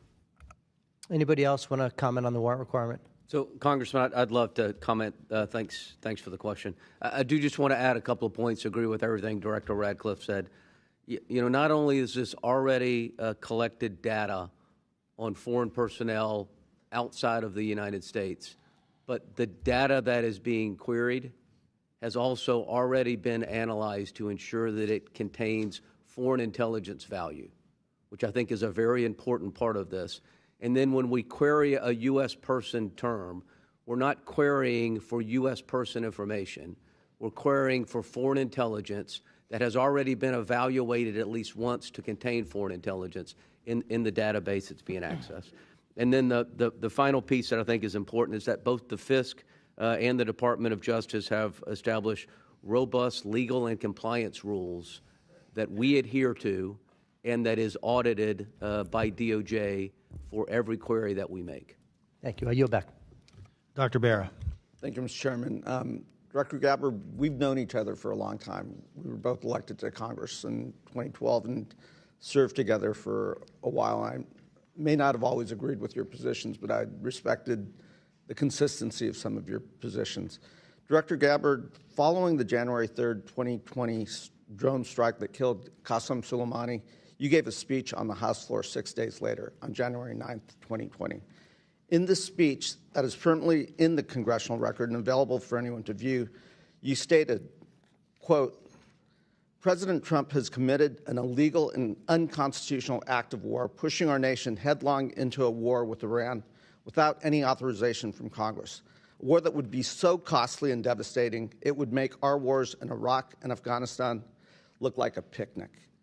On February 28, 2026, the Trump administration, under which you are the president's principal intelligence advisor, launched an illegal and unconstitutional act of war, pushing our nation headlong into a war with Iran without any authorization from Congress. This war has already been costly and devastating. 13 American service members have lost their lives, including Chief Warrant Officer Robert Marsden from my home of Sacramento, California. And approximately 200 service members have been wounded. The Pentagon reported that the first 6 days of Operation Epic Fury cost $11.3 billion. That averages almost $2 billion per day. That was the first 6 days, and now we're in the 19th day of this war. That's ballooned into a regional conflict, putting the lives of Americans and our allies throughout the Middle East in danger. Director Gabbard, do you still believe that strikes against Iran that don't have congressional authorization constitute an illegal and unconstitutional act of war? Congressman, thank you for the question. The cost of war weighs very heavily upon me and my colleagues here, especially for those of us who have experienced and seen the cost of war firsthand. Okay. My own personal and political views, as I mentioned earlier, I was asked and required by Congress and by the President in this role as the Director of National Intelligence to check those views at the door to ensure that the intelligence assessments are not colored by my personal views. Director and that's Gabbard, exactly what I am responsible to deliver. Do you still believe that war with Iran would be so costly and devastating that it would make our wars in Iraq and Afghanistan look like a picnic? Once again, in this role, it is essential that I do not allow any of my personal views on any issues to color or bias the intelligence reporting that we deliver to you and to the President. Director Gabbard, in this hearing 1 year ago, I asked some questions, and I'll paraphrase my exact question. It's like, we should keep politics out of this, even if the President disagrees with a directive, if it goes against his personal wishes, if he's considering an order that potentially is unconstitutional or illegal or compromises our security, I want your word that you will always provide and give the honest advice to the President, even if it will make him angry. I asked you that question. I'm going to read your answer. And to your specific question, the answer is yes. I will inform the President of that accurate, timely, unbiased intelligence reporting, whether it is something that agrees with an assumption or a view or an objective or not. That's my responsibility to him and to the American people. Director Gabbard, there is no imminent threat of nuclear breakout. Did you deliver that assessment to the President? I have delivered the intelligence community's assessments to the President. There was no imminent nuclear threat to the United States. There was no evidence of imminence that Iran was going to attack American assets. That was different from anything they've done over 4 decades. That was going to attack our homeland. There was no imminent threat. Imminent is defined in the dictionary as something that is about to happen. Not something that's been happening for 4 decades, not something that is going to happen 3 months from now, not something that's going to happen a year from now. Imminent said this is about to happen. Did you deliver that assessment to the President? I delivered the intelligence community's objective analysis of the threats, the severity of those threats, and the scope, along with assessments of the different scenarios and contexts that exist within the Middle East.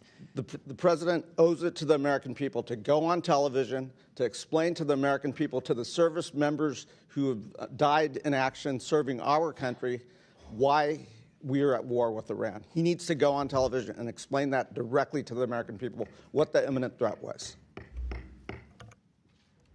Gentleman's time has expired. I would advise members that a vote has been called. It's a single vote, and if members want to shuttle back and forth so we can maintain the continuity of the hearing, we'll do that. So if you start to see it, just to our witnesses, you know how this works. They'll be moving in and out to go address that vote and then returning to their seat. But at this time, I recognize Mr. Scott. Thank you, Mr. Chairman. Mr. Chairman, for the record, I would like to submit an article from Politico dated February 24th, 2026, and the title of it is Head of State of the Union Dems Demand Trump Make Iran Plans Public.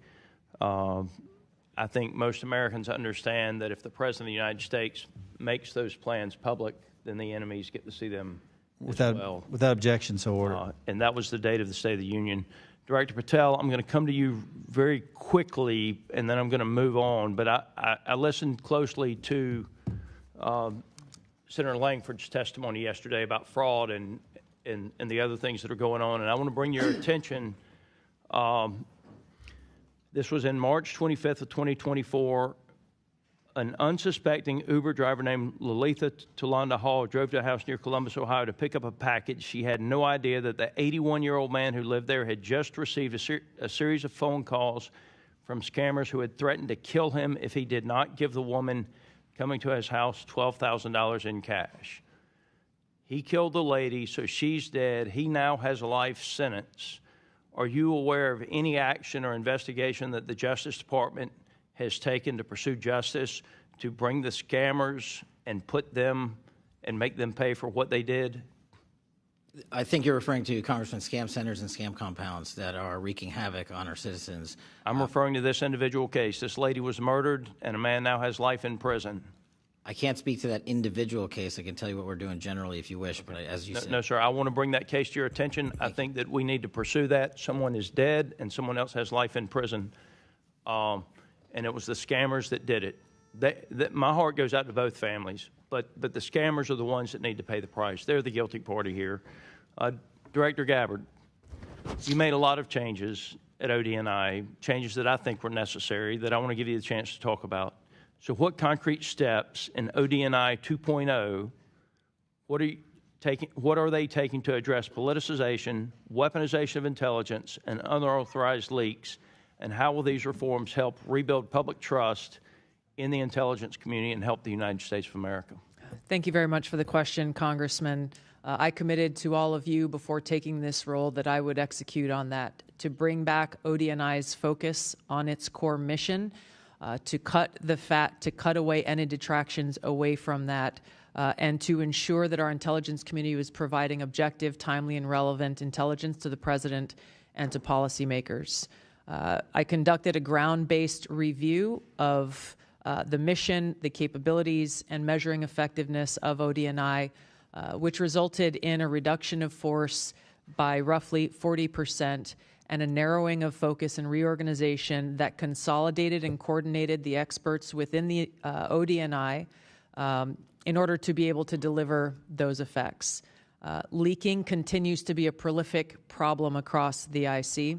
We have and continue to implement tools and capabilities within the Zero Trust framework to be able to get after those leakers and refer them to the Department of Justice for investigation and prosecution. We've seen, we are continuing to focus on the issue of analytic tradecraft and the integrity of it, once again, to make sure that the analysis that's being conducted is not being colored by anyone's political or personal views on any issue. To that effect, we have and continue to conduct re-looks at different intelligence products that have been provided in the past. As the chairman mentioned, one related to anomalous health incidents, to identify politicization of these products in the past, and also make updates to intelligence community directives to ensure that these things don't happen again. Could you speak briefly to China's presence in the Caribbean and the Western Hemisphere? I'll be able to speak to this more in the classified setting, sir. Okay. Director Ratcliffe, I'm going to have questions for you there as well. We have not heard much about Haiti lately in the news, but it's very close to the United States. My understanding is that 1 in 4 Haitians, about 2.5 million people, now live in an area controlled by an armed group. Can you speak to what is happening in Haiti? Yes, sir. This was something that we talked about within the annual threat assessment. Haiti, along with Cuba, continue to be areas of volatility. Haiti, as you mentioned specifically, is being controlled by a gang, and we've seen increasing threats on U.S. persons within Haiti. These two countries continue to create challenges where, with increased instability, may be one of those drivers of increased migration flows to the U.S. Thank you all for your service. Gentleman's time's expired. Now recognize Mr. Gottheimer. Thank you very much, Mr. Chairman. If I can start by talking about something I was disappointed in from the administration about comments made by members of the administration that Israel drew the United States into conflict with Iran, seeming to buy conspiracy theories that scapegoat Israel, while dismissing that Iran poses a persistent threat to America and our service members and diplomats in the region. While the president then clarified this is not the case and that America entered into joint operations with our ally under our own accord, many still seem confused about what precipitated this conflict and the threat Iran posed to us directly. So if I could ask Director Ratcliffe just a couple questions, yes or no, if that's okay with you. Is the Iranian regime committed to America's destruction, in your opinion? Yes. Does the Iranian regime have American blood on their hands since its founding in 1979? Yes. Has Iran plotted assassination attempts against Americans on American soil? Yes. Was Iran developing a nuclear weapon prior to our military action last June? And did Iran remain committed to developing a nuclear weapon in the lead up to this conflict? Yes. So I want to clarify on that because there's been much talk about a fatwa against the development of a nuclear weapon. Can you come back to that 1 second? Let me finish yeah, these, you that's bet. Okay. If left unchecked, do you think Iran would have the ability to develop missiles capable of reaching the United States? Yes. Did Israel force the U.S.'s hand and make us take action, as some have claimed? No. Director Gabbard, do you agree with the CIA director's assessment on that last question in Yes. particular?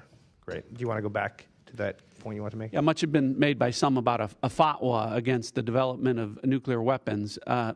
Notwithstanding the fatwa, what we know, and the intelligence community is in agreement on this, is that Iran possesses at least 440 kilograms of uranium enriched to weapons grade 60%, which doesn't have a civilian use. The only use for that would be the development of nuclear weapons. Thank you, Director.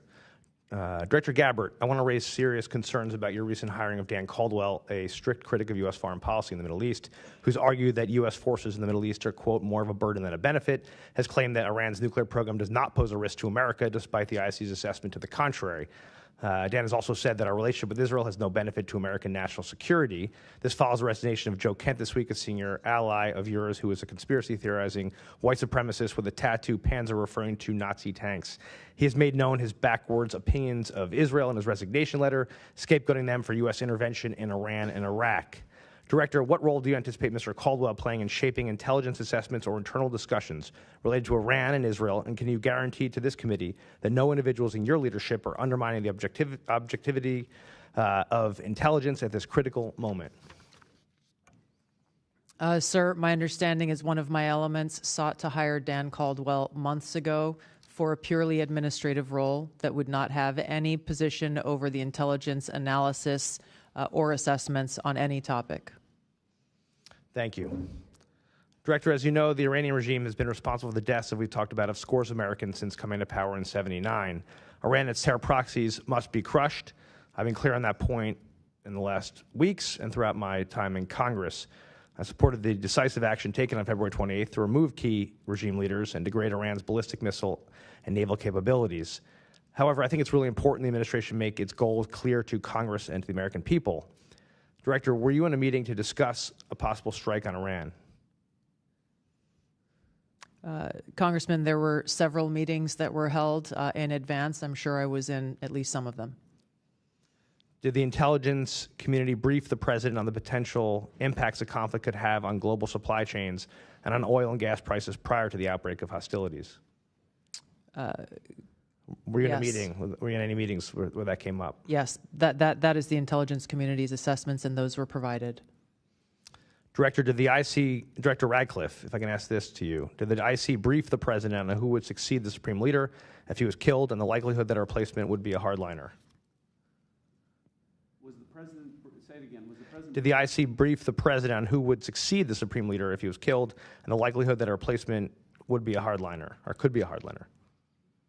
So to be clear, the president's objectives with respect to Operation Epic Fury did not include regime change. That may be different from what Israel's objectives were, but yes, the president was briefed in the event that Supreme Leader... Good. That's great. Thank you so much. I'm sorry to cut you off. I just have 20 seconds. Director Patel, does Iran pose a threat to the homeland, and what specific steps are you taking to detect, prevent, and disrupt terrorist plots targeting Americans at home?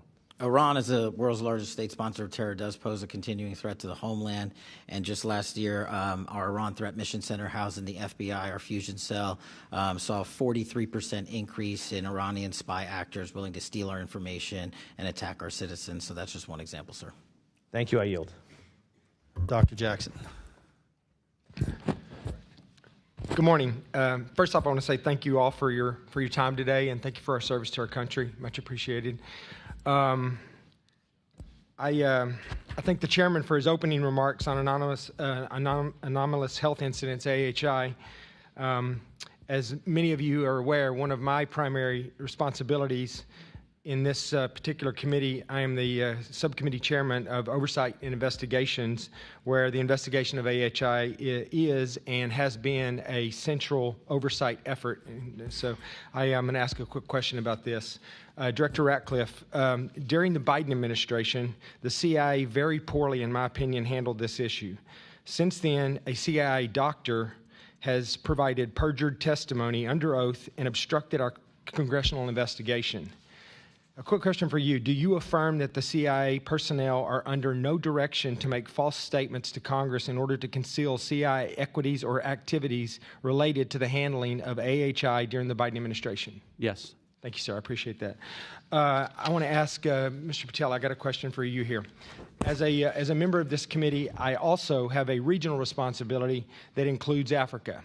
I'm very concerned about the radical Islamic terror threat that exists there and is growing by the day. whether it's Al-Qaeda-affiliated groups such as JNMI, AQIM, Al-Shabaab, or ISIS-inspired groups such as ISIS West Africa, ISIS Sahel, ISIS Somalia, or Boko Haram. These are radical, dangerous groups that want to kill Americans. After 4 years of an open border during the Biden administration, where we know countless individuals with terror ties, many to these groups, cross our southern border, and at a time when we are actively engaged with the largest state sponsor of radical jihadi terror, can you confirm that the threat to the American people in this setting is much higher due to the Democrats' current defunding of the Department of Homeland Security? As I highlighted earlier, Congressman, the FBI works hand in glove with the Department of Homeland Security and our 59 established Homeland Security task forces around the country. And those officers are now going 1 month without pay, but they're still showing up to work. But yes, funding would absolutely help us protect the homeland. Thank you. I appreciate that. One more question. Anyone that feels inclined can answer this. But according to the Council on Foreign Relations, another Africa-related question, 51% of global terrorism-related deaths occurred in Africa's Sahel region, including the Lake Chad Basin. Does the intelligence community assess that Boko Haram, ISIS West Africa, and other terrorist groups operating in the Lake Chad Basin are a threat to the U.S. interest, whether it's here in the homeland or regional U.S. interest? If so, how does this lack of counterterrorism cooperation that we're currently experiencing with the allied states of the Sahel, Niger, Mali, and Burkina Faso impact that? And tied to that, how does the rise of alternative security forces such as Russia's Wagner Group or now Africa Corps, how has that impacted our counterterrorism efforts in the region?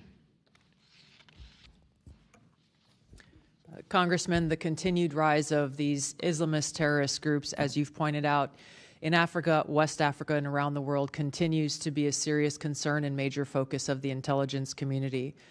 The challenges within the region are very complex because they have to do with governance challenges in many of these countries. They have to do with economic challenges as well as external influences, both with funding and equipping of these terrorist organizations. So yes, it has made our counterterrorism, longstanding counterterrorism efforts in these regions, as well as those of our allies in this fight, such as the French and other countries, far more difficult because of the very real threat within that region to U.S. persons. If we are not able, if the U.S., if the Department of War is not able to coordinate with and get the support of the governments of these countries in order to tackle this terrorist threat, then it's not a safe or operable environment for them to continue that fight. Thank you. And the assumption I'm working off of, too, is that the Russian influence via Wagner or Africa Corps has made it very difficult for us to develop those relationships and get those agreements so that we can continue to, make sure that this is not being brought home to the homeland. Is that correct? That is a factor of many. Thank you. I appreciate it. I yield back. Ms. Houlihan. Thank you. My question is basically starting with some HR questions, and they're first for Director Patel. If you could help me a little bit understand, I come out of the military family as well, but I don't know very much about the FBI's HR process or the growing up of an FBI expert. Could you help me understand how long it takes for a senior counterintelligence expert, especially one maybe focused on a very narrow threat, to be developed? How many years, I guess, would be my question. Thank you, Congresswoman. That varies. Sometimes right out of Quantico, new agent trainees are placed on the counterintelligence mission set, and some people come in from the fraud section, so the answer varies. It could take a couple months to a couple years. And the next question is, when a person comes up in your system in the military, it was always the needs of the Navy or the needs of the Air Force. It was never the needs of the airman or the soldier or the sailor in terms of prioritizing our readiness, in terms of making sure that we met the mission. Is the FBI similar? It is similar, ma'am. It's a dynamic threat landscape, so we flux and surge based on the CICT cyber threats and other threats to the homeland, and violent crime mission has seen a surge as well. So my specific question is that there was a report that came out in February from CNN that the FBI had let go or fired dozens of agents and staff members from a counterintelligence unit tasked with monitoring Iran.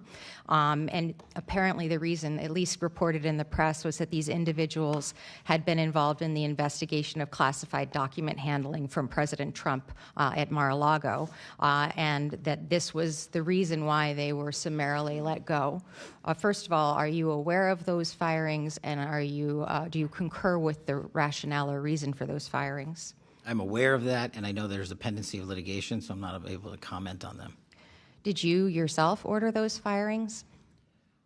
The FBI, every time there is someone who violates our code of conduct or ethical standard, conducts an internal investigation with the careers there, and they present a decision point to me. The Iranian Threat Mission Center has seen an increase of 43% in arrests for Iranian spy actors. So the Iranian Threat Mission Center has never been stronger. So I'm asking about whether those people were fired because they were involved in the investigation of the document handling by President Trump, not for any behavior issues. Is that your understanding as well? Again, ma'am, I can't comment on them because those are in pending litigation. I guess I'm a little stymied here, Director, because it feels as though literally when there was a possible pending war, I'm outside of this intelligence circle in many ways, even though I serve on the Intelligence Committee. You collectively must have been aware when these firings happened that there was a meaningful chance that the U.S. might be engaged with a war in Iran. And having these very expert, super qualified folks summarily dismissed at this time, it just feels like an odd choice in timing. Were you aware at the time that this was going down, that this may end up weakening the mission and the readiness of that group? The mission, as I stated, has never been stronger when you see a 43% increase in counterintelligence arrests and 21% increase in cyber arrests against the Iranian Threat Mission Center. My focus is on providing the American people the strongest FBI as possible. I don't work on timelines. I work on evidence that's presented to me. I guess my concern is that it feels as though, and I very much honor the tone and tenor of this hearing, that this is about making sure that that we depoliticize what is the most important thing that we all do, which is keep us safe. And it feels as though this issue is a political issue. And I just am worried that we are taking really good, really qualified people and picking fights with one another across party lines, rather than making sure that we protect ourselves and keep ourselves safe. With the remainder of my time, Director Gabbard, I have a question regarding the fact that the Secretary of the Treasury loosened restrictions this week on Russian oil exports, and now the Russians are able to sell oil again. Did the IC assess that clearing the way for increased Russian oil sales would benefit Moscow, possibly? I don't believe there's been a formal IC assessment on this topic yet, as it is underway. So I would highly encourage that, because it feels as though by easing these sanctions, we are directly providing the Kremlin with revenue, the revenue that will be used directly to kill Ukrainian soldiers, and an increased likelihood that Putin will be successful in his war with Ukraine. I thank you for your time, and I yield. Ms. Wagner. I thank you, Mr. Chairman, and I want to thank our witnesses for being with us today. As we sit here in Washington, our armed forces and our intelligence assets are engaged in conflict with the world's largest state sponsor of terrorism, Iran.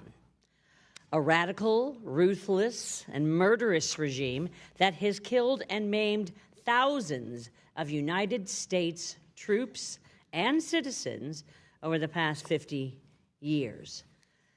CIA Director Ratcliffe, can you elaborate for the American people on the threat that Iran posed to our American personnel in the region prior to Operation Epic Fury? To the extent you can in open hearing. Sure, Congresswoman, happy to address that. I think is well documented, and as you've encapsulated, Iran has been a constant threat for the last 47 years. hundreds, if not thousands, of Americans killed, certainly thousands of Americans maimed as a result of activities of Iran and its IRGC over the years.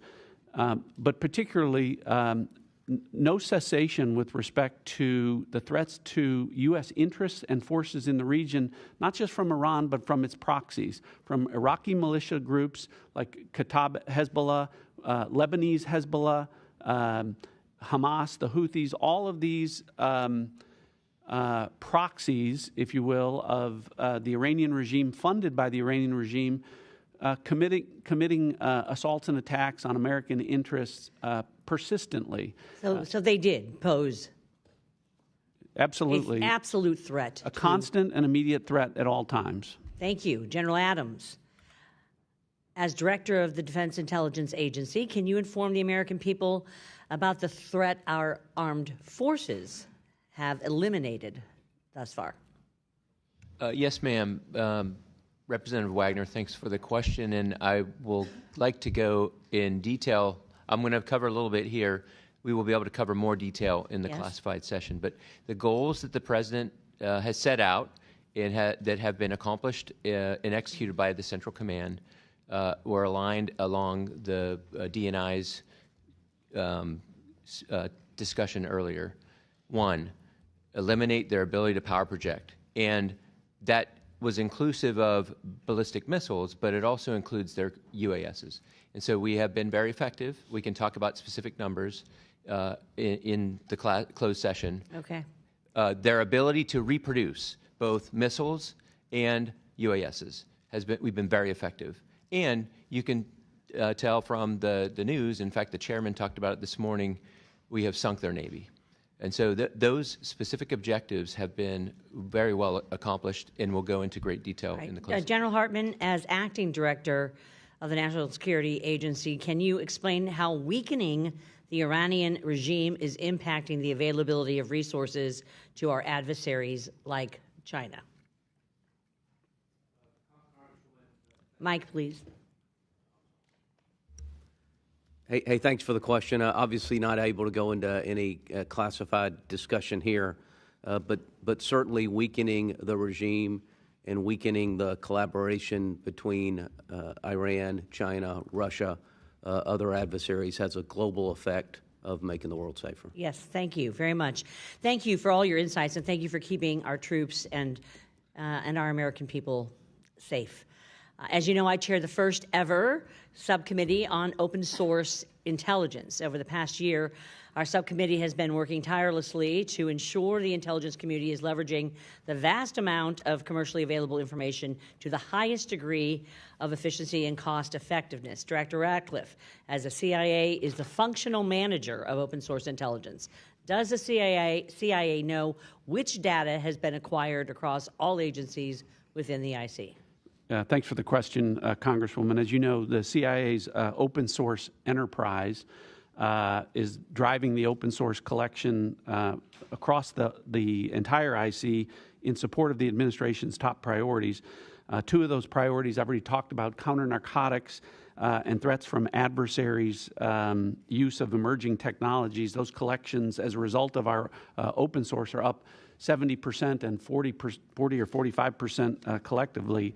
The CIA does lead the IC in pioneering new uses of AI to extract insights from the vast amounts of open source data that are there that we then share with analysts, warfighters, everyone across the IC. I thank you. My time has expired. I have a lot more questions dealing with open source that we will do in closed session. So I thank you. I yield back, Mr. Chairman.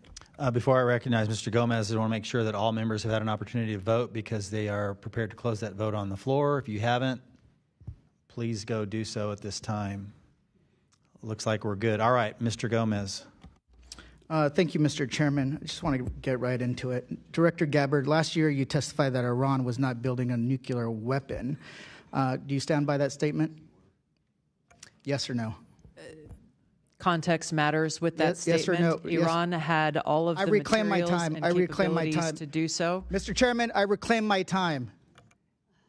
It's an easy answer. You either stand by what you said last year or not. It is a serious question that requires the totality Director of the Gabbard, information I reclaim my available. time. I reclaim my time. When President Trump was asked about your testimony, he said you were wrong. Were you lying or not? I stand by the intelligence community's complete assessment. Director Ratcliffe, when it came to the director's testimony, she said that Iran was not building a nuclear weapon last spring in Congress, and so the Supreme Leader has not authorized the nuclear weapons program. Do you agree with what she said or not? Yes or no? The director's right here. She can speak for herself. Oh, so I thought this was an intelligence community briefing. Let's move on. Trump also said he didn't care what you thought or said. Should he care about what you have to say when it comes to intelligence? I continue to provide the president with the intelligence community's assessments on all matters. So let me just kind of get this straight. The department, you said that Iran was not building a nuclear weapon last year. President Trump said he didn't care what you thought, and you were wrong. They engaged in Operation Midnight Hammer. He then says it was obliterated. We hear later reports that in open source reporting that it was only set back by a few months. Then at the beginning of this war, he said that they were weeks away. I just want to kind of get a sense of, were they weeks away of achieving a nuclear weapon? Yes or no? Congressman, this is a serious matter, and you've made some very serious mischaracterizations yes here. Yes or no? Were they weeks away? And so it would be a disservice to you and the American people to answer this question with a mere yes or no. Reclaiming my time. Were they weeks away or not? The American people need to know if this was an imminent threat or not. If they're weeks away or not. If they're months away or not. None of this dodging. Were they an imminent threat? Yesterday you said that only the president, the only person who can determine what is an imminent threat is the President of the United States. Do you stand by that statement? Yes, I do. Director Ratcliffe, do you agree with that assessment? That the President is the only person that can determine if something is an imminent threat or not? The president, as commander-in-chief, gets to make a decision about what's an imminent threat. The intelligence community, well, the intelligence. Reclaim my time. The intelligence. Reclaim my time. Intelligence community has provided a body of intelligence that supports the reason why the decision is that if the president can determine and ignore what you're doing, why do you guys even have a job? Why do you even advise them? So you're saying tomorrow the president of the United States can say China is an imminent threat, and then he can take his own. No matter what the intelligence says, he can take his own action. So that's what you're basically saying. Okay, let's go on. Director Gabbard, you said that North Korea has intercontinental ballistic missiles that can reach the homeland. Yet, the Defense Department said that Iran was at least 10 years away from achieving an intercontinental ballistic missile that can reach the homeland. Which one is a more serious threat, North Korea or Iran? These threats are taken within the context of the total body of intelligence reporting. So that's it should be, and that's my point. It's not just about having the capability of building a weapon. It's if they can actually deliver that weapon, if they have the intention of doing that. How many weeks away are they? We haven't heard that there were weeks away. We haven't heard that there were months away. But that's what we're waiting for. Imminent, to me, means is that they're mobilizing troops. They're moving things into position, artillery. They're getting ready to attack. But everything that we've heard is that this is not the case. Gentleman's time has expired. Mr. Klein. Thank you, Mr. Chairman. Thank you all for being here and for the work you do. It's a marvel that just 1 year of strong leadership from the White House has shifted the conversation in this room from that of appeasement and passivity from the Biden administration to that of American strength brought about by the doctrine in Venezuela and Operation Epic Fury in Iran. And it's not lost on me that as we sit here, we have one side of the dais talking a big game on threats, and yet they're unwilling to even fund our Department of Homeland Security. I want to thank President Trump's leadership in each of your efforts. Because of your efforts, Americans are safer today with two less despots to deal with. Nevertheless, there remains work to be done. While Venezuela and Iran are in decline, aggression from adversarial nations like China and Russia and near constant threats of terrorism and cyber warfare continue to persist.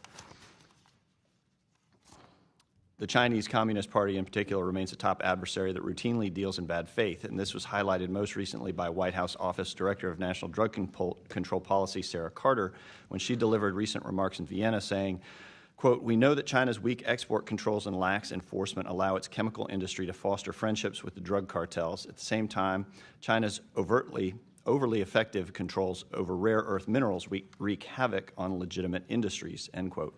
Of course, we're now seeing reports of a new synthetic opioid called cyclorphine that is said to be 10 times more potent than fentanyl and undetectable on fentanyl test strips. As you know, President Trump may meet with President Xi in the near future, where trade and export controls will most certainly be discussed.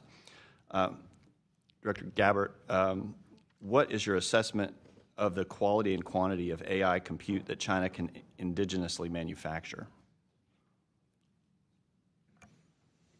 The majority of this question should be addressed in a closed hearing.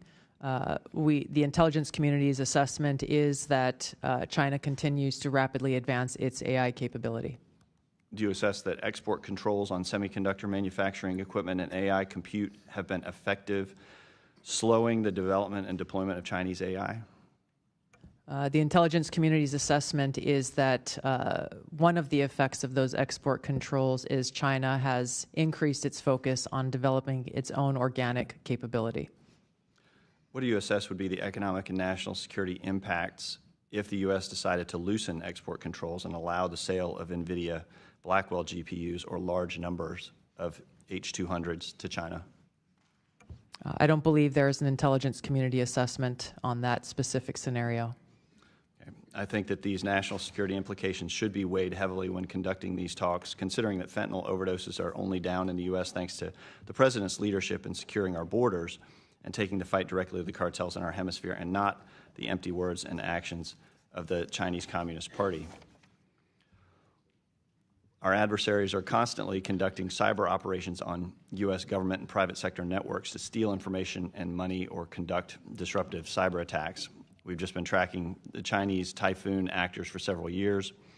And just last week, the Wall Street Journal reported that Salt Typhoon actors, which were responsible for targeting U.S. telecom, may have accessed sensitive FBI networks. I may have more to follow up on in the closed session. For now, I want to discuss how the overall U.S. government posture is going to change based on President Trump's cyber strategy, which was released last week. Been frustrated for some time about the unwillingness of prior administrations to decisively take action, including the use of offensive cyber operations. Director Patel, beginning with you, what can we expect from the FBI moving forward to be more aggressive on both defensive and offensive cyber activity? Thank you, Congressman. So as you stated, the President just launched a new national security cyber strategy, and within that is what the FBI just launched 60 days ago. It's the most comprehensive cyber program we've ever put out called Winter Shield. And what we do, connecting Pillar 1 and Pillar 4 of the President's strategies, is go on offense and defense. And so what we've done already is, while we are always going after nation-state actors, we also have to engage with the private sector communities because they are going after the private sector as well. We've held 355 engagements in the last 60 days with enterprises across America to harden their networks.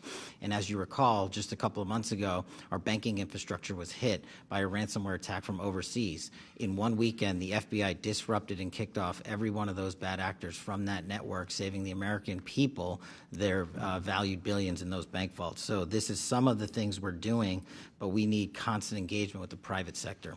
Great. General Hartman, what efforts are underway at NSA to bolster intelligence collection and threat detection and coordination with other federal agencies to target adversary cyber operations? Congressman, thanks. Briefly. Significant effort to really focus our cybersecurity director, working very closely with Director Patel and Our Cybersecurity Collaboration Center, which has thousands of analyst-to-analyst relationships with private organizations across the country. We need more work, not just from an offensive standpoint, but working across government and certainly working across private industry. And we're both dedicated and resourced to doing that, Congressman. Thank you for what you do. Yield back. Gentleman yields. Mr. Quigley. Thank you. Lightning round, please. General, I understand tomorrow is your last day before retirement? Yes, Congressman. I can think of better ways to finish things for you, but we appreciate your being here. I want to respectfully ask you and each of you, if you have full-time personnel dedicated to analyzing and collecting foreign threats on the 2026 elections, and if so, just yes or no, and how many personnel we have. Congressman, I'll get you the exact number, but certainly we have people paying attention to those threats. Thank you. Congressman, yes, we have an election crimes coordinator in each one of our 56 field offices and election crimes coordinators at headquarters. Thank you. Yes, we have personnel dedicated both to election security as well as foreign intelligence related to election influence. Thank you. Yes, we do as well. I don't know the numbers, but what we do collect, then we contribute to the larger IC coordination. Thank you. Representative Quigley, we do not, to my knowledge, have anyone at DIA on that topic. A question again for all of you. Well, first, Director Gabbard, you've seen the reports about whether or not Russia has helped Iran in targeting in the current war in Iran. Can you confirm that, or is that something we're going to save for a closed session? We'll save that for the closed session, sir. But within that context, on CNBC, Steve Witkoff said on a recent call with President Trump, Russian leaders denied they were sharing this target information, shock, surprise, all that they would do that about U.S. military assets with the Iranians. Mr. Witkoff said, so you know, quote, we can take them at their word. Let's hope they're not doing this. Just from your own sense, and for many of you who have been fighting in the Cold War for a long time, a long lost sense of a Reagan doctrine, just General, it is your sense that you can take Putin at his word on anything involving military, diplomatic, or intel assessments? Hey, Congressman, from an intelligence standpoint, we don't take anyone at their word. From a foreign standpoint, we execute intelligence operations to provide that information to decision makers. I appreciate that. Mr. Patel, Director. I agree with the General. Yes, I agree. We don't take anyone at their word. And from an intelligence standpoint, we don't rely on single sources of intelligence and always look for multiple sources to confirm. Director. Yeah, Congressman, I actually answered this question yesterday. I don't take Putin, Xi, Kim Jong-un, Supreme Leader, any foreign adversary leader at their word. Rely on our intelligence to reflect what those adversaries are actually doing. General. We absolutely do not take any of those enemies at their word. Can I get a hallelujah? Ms. Gabbard, I understand that you have to put your own personal views aside in your position, but I honestly think that the issue our grandchildren are going to be most upset about us with is climate change. So, you know your quote, and when you talked about climate change as a member, it threatens the safety and security of the planet, especially in places like Hawaii, where we are already experiencing its devastating effects. But respectfully, it's not in worldwide threats. Used to be in worldwide threats. So help me understand, who makes the final decision on what goes in here and what is a threat? Congressman, it's a collection of the intelligence community's assessments that the National Intelligence Council and our experts there work on. This year, we've structured the annual threat assessment around the President's national security strategy to address the most tangible and direct threats to our security and our interests. I get that part. Did you make the case that maybe climate change should be considered a worldwide threat when this collective process? Did you make the case with what you said not that long ago? Yeah, once again, we focused on the most tangible and direct threats, given the complexity of those threats that exist here and on the homeland and around the world. So that's stating that that climate change isn't in any way a tangible threat now or in the future. It's basically saying we think so little of it as a threat, we don't even mention it.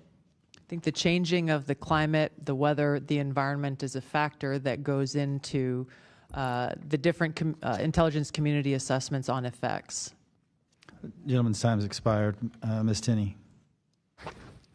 Thank you, Mr. Chairman, and thank you so much to our briefers and for your service to our country in multiple cases for some of you, and everyone who serves in the intelligence community to give the support to everyone that's serving. I fully support President Trump's efforts through your agencies over the last 18 days. We have to emphasize it's only been 18 days. And I think it was a courageous decision. And to the American people, I know many have recited this, but for the past 47 years, Iran has been the world's largest sponsor of terrorism. The Islamic Republic of Iran has operated with impunity.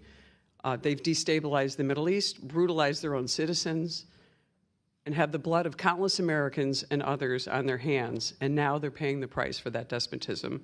And I want to thank our service members and President Trump in making these difficult and stunning decisions.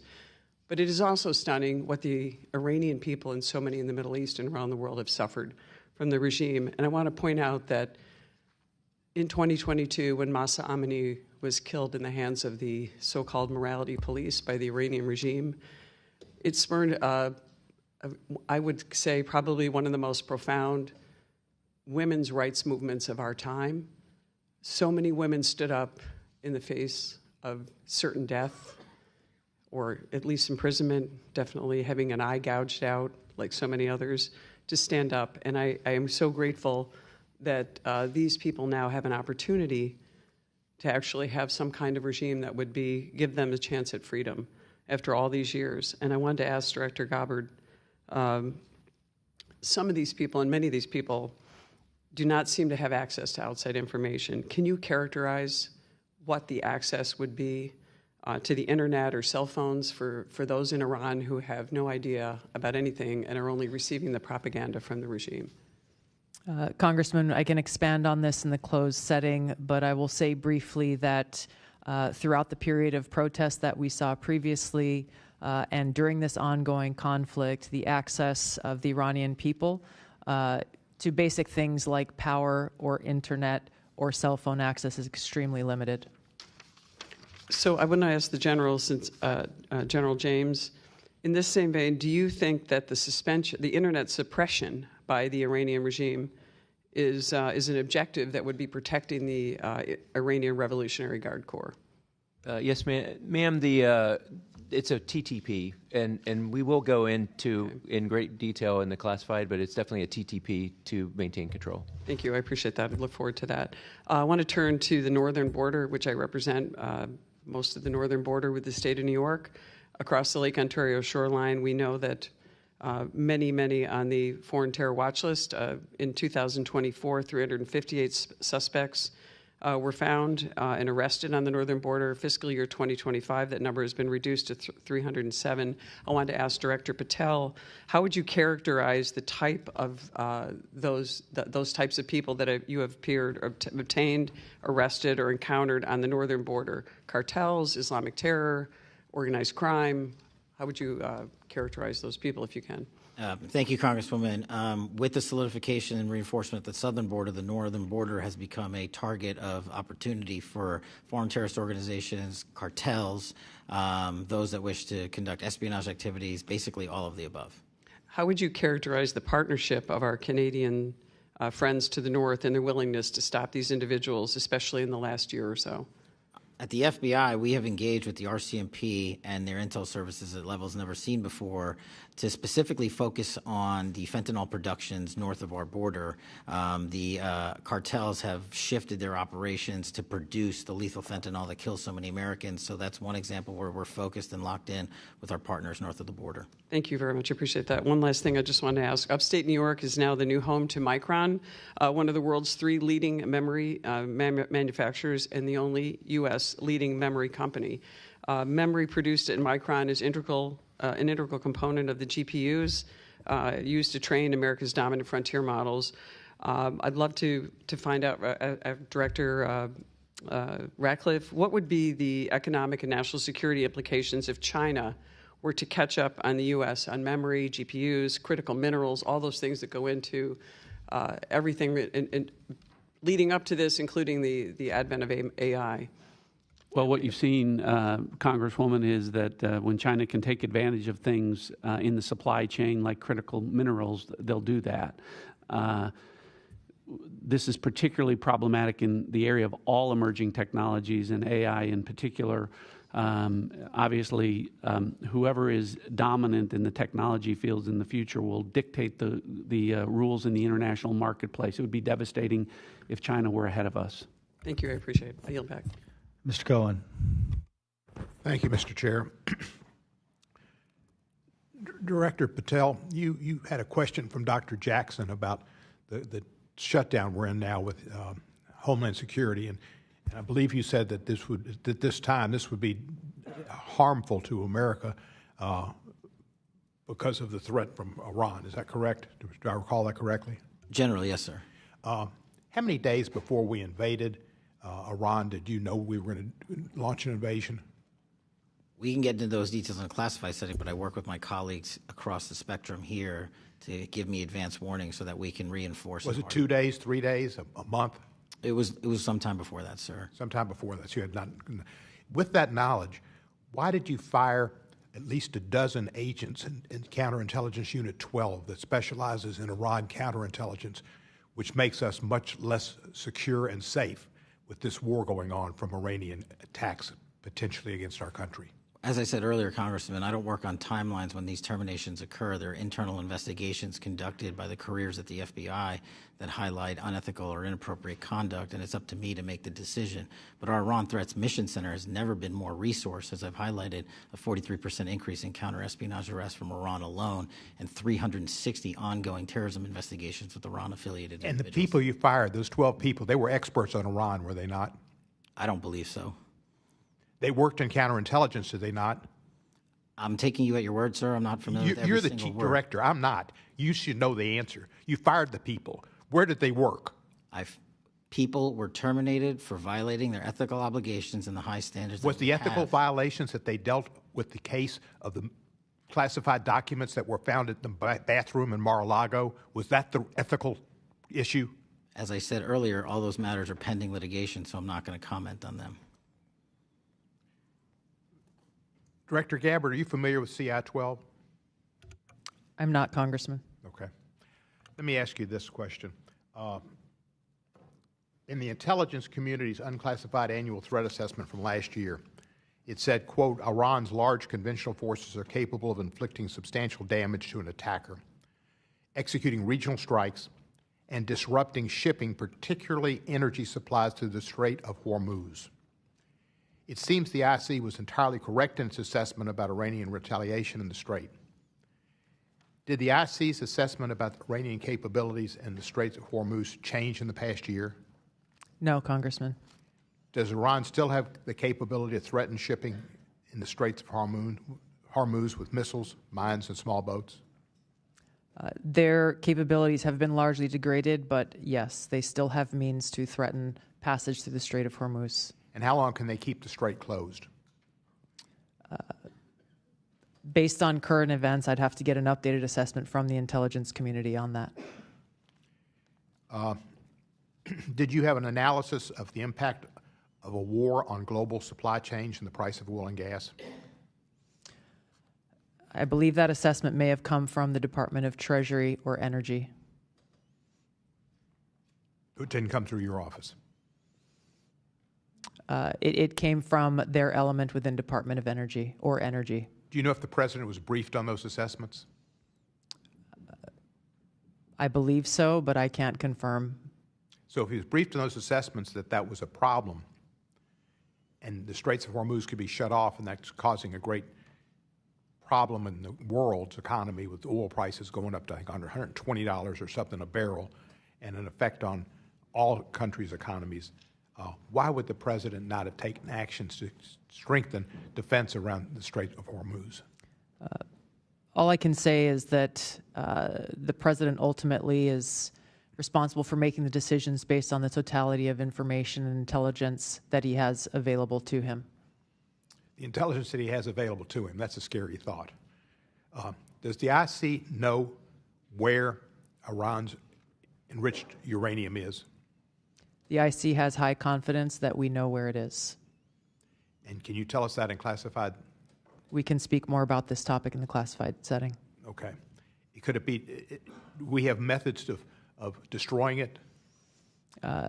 This is a conversation for a closed setting, sir. Do you have any idea what the purpose of the Marines being sent, the units that are being sent over there, is the idea that we will put troops with boots on the ground in Iran?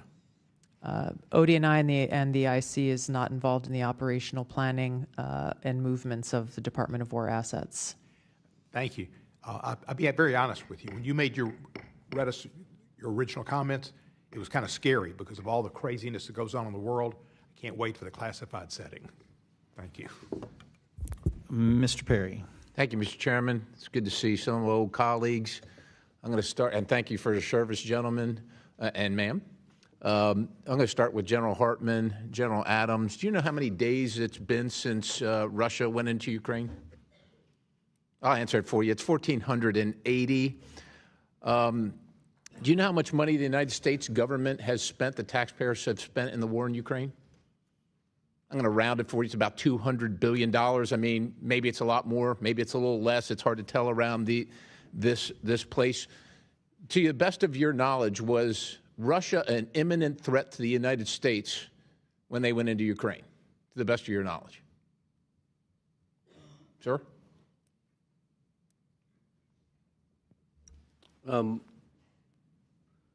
Congressman, I wasn't in this position. I understand. When that decision was made. I'm saying to the best of your knowledge, I know it goes back 1,480 days, but... So certainly I don't think it was in the best interest of the United States for was Russia an imminent threat is what I'm asking. Not my decision to make or advice to provide. Okay. How about you, General Adams? Like General Hartman, I was in a different position 4 years ago.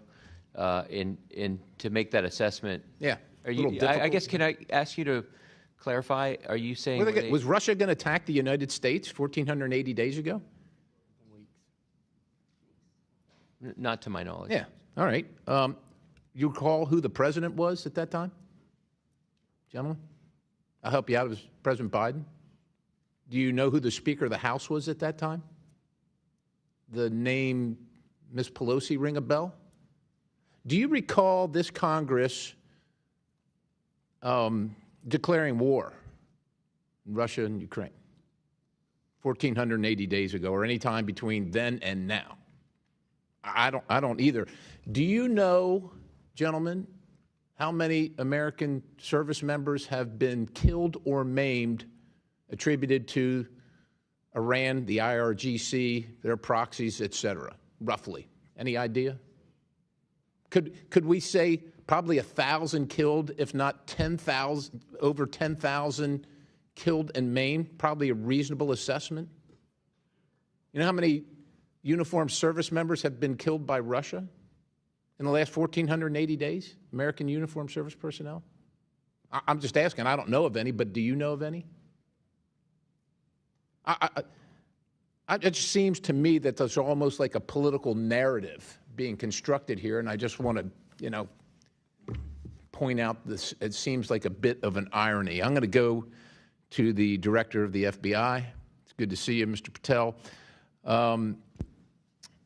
Crossfire Hurricane, Round River, Plasmic Echo, Arctic Frost seem to have emanated from the Counterintelligence Division of the FBI. Is that a reasonably correct assessment? generally speaking? Generally speaking, Congressman, I want to be careful here because there are a number of ongoing investigations. I understand. There's a filing system that prohibited, well, with prohibited access. Is it possible that that politicized investigation and filing system violated Sixth Amendment rights to the discovery and Congress's Article 1 oversight authority? Is it possible? Without giving you a definitive answer that rests with the DOJ, let me just talk about prohibited case files real quick. Sure. Prohibited case files are basically files that prior directors had created to essentially hide what was going on. They do not exist in our Sentinel systems. They do not exist anywhere. And if you search for that specific case, it won't even come up, which is why I, as the first FBI director to do so, have terminated prohibited case files. And as you know, I'm wed to constitutional oversight here at Congress and have delivered 50,000 pages, which is 400% more increase than my two predecessors combined. Director, would ensnaring individuals or organizations based solely on their political affiliations or viewpoints be a potential violation of the Fourth Amendment? I believe so. Have any of the personnel associated with these activities, and I understand that investigations may be ongoing, have they been removed from duty pending the outcome investigation? Yes, many have. Okay, moving on. I'm concerned about a lab that was found in a clandestine Chinese biolab that was found in California, and then one that was found later in Las Vegas.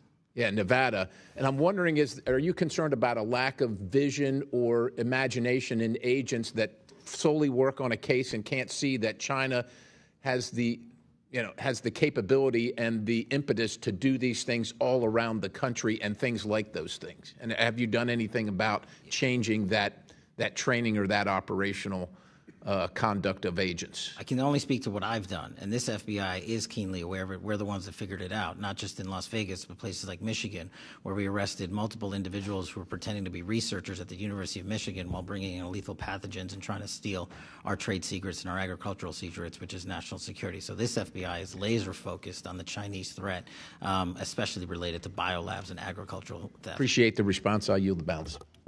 Mr. Fallon. Thank you, Mr. Chairman. You know, I would be remiss if I didn't mention Operation Absolute Resolve and the arrest and capture of Nicolas Maduro and his wife. It was incredibly complex. It was bold. It was unprecedented. It was a wild success. It really harkens thoughts of Raid on Entebbe 50 years ago, except this actually remarkably exceeded that in its success. It was historic, and it altered undeniably the geopolitical landscape in the United States' favor. So our military and our IC should be lauded, and I want to offer a hearty and deserved congratulations to all of you that are testifying before us today. Thank you. Director Ratcliffe, I want to just visit with you a little bit. First, I do want to take a point of personal privilege. I attended Coach Holtz's funeral Monday. He was very proud of you. How long has Iran been pursuing a nuclear weapon, Director? Congressman, let me respond. I appreciate the kind remarks, and I also want to congratulate the people of the 4th District of Texas for getting a lot better representation than they ever did from the guy that was previously in that seat. Notwithstanding, as I talked about, a fatwa that was issued, I believe, in 2004, Iran has had a dedicated nuclear program beyond civil limits for the development of nuclear weapons. They currently possess at least 440 kilograms of highly enriched uranium at 60% weapons grade that would be capable of putting together 10 nuclear weapons. Director, what nation state has achieved 60% enrichment and then not produced a nuclear weapon? I'm not aware of any. There's none.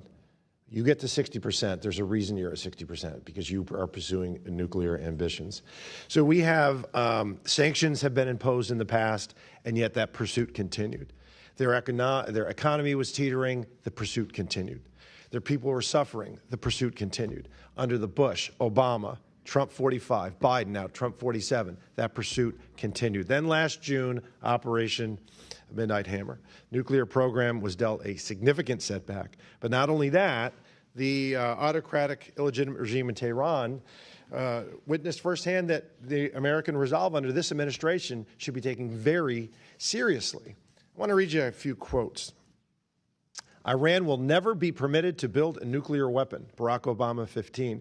The message to Iran should be loud and clear. We will never allow you to acquire a nuclear weapon. Never, Hillary Clinton. Iran will never get a nuclear weapon on my watch. Iran can never develop or acquire a nuclear weapon. Joe Biden, make no mistake, as president, I will never hesitate to take whatever action is necessary to defend American forces and interests from Iran. Kamala Harris. So last June, we have Midnight Hammer. And not only did they see the resolve, they saw that we were committed to actually taking action and not just the words this time. And even after all of that, did they abandon their pursuit and their nuclear program? They absolutely did not, Congressman. I think you point out the success of Operation Midnight Hammer is that one of the things that we assess in the intelligence community broadly is that since that operation, Iran has been unable to enrich a single kilogram of uranium to 60% since that operation. But as you correctly point out, Congressman, notwithstanding that, our intelligence is also clear that they have not lost their ambition, and that the activities to rebuild or reconstitute their nuclear facilities and centrifuges is something that the intelligence, there's a body of intelligence that I think confirms that. Then we had 8 months of negotiations and attempted diplomacy. They proved fruitless, and yet the pursuit continued.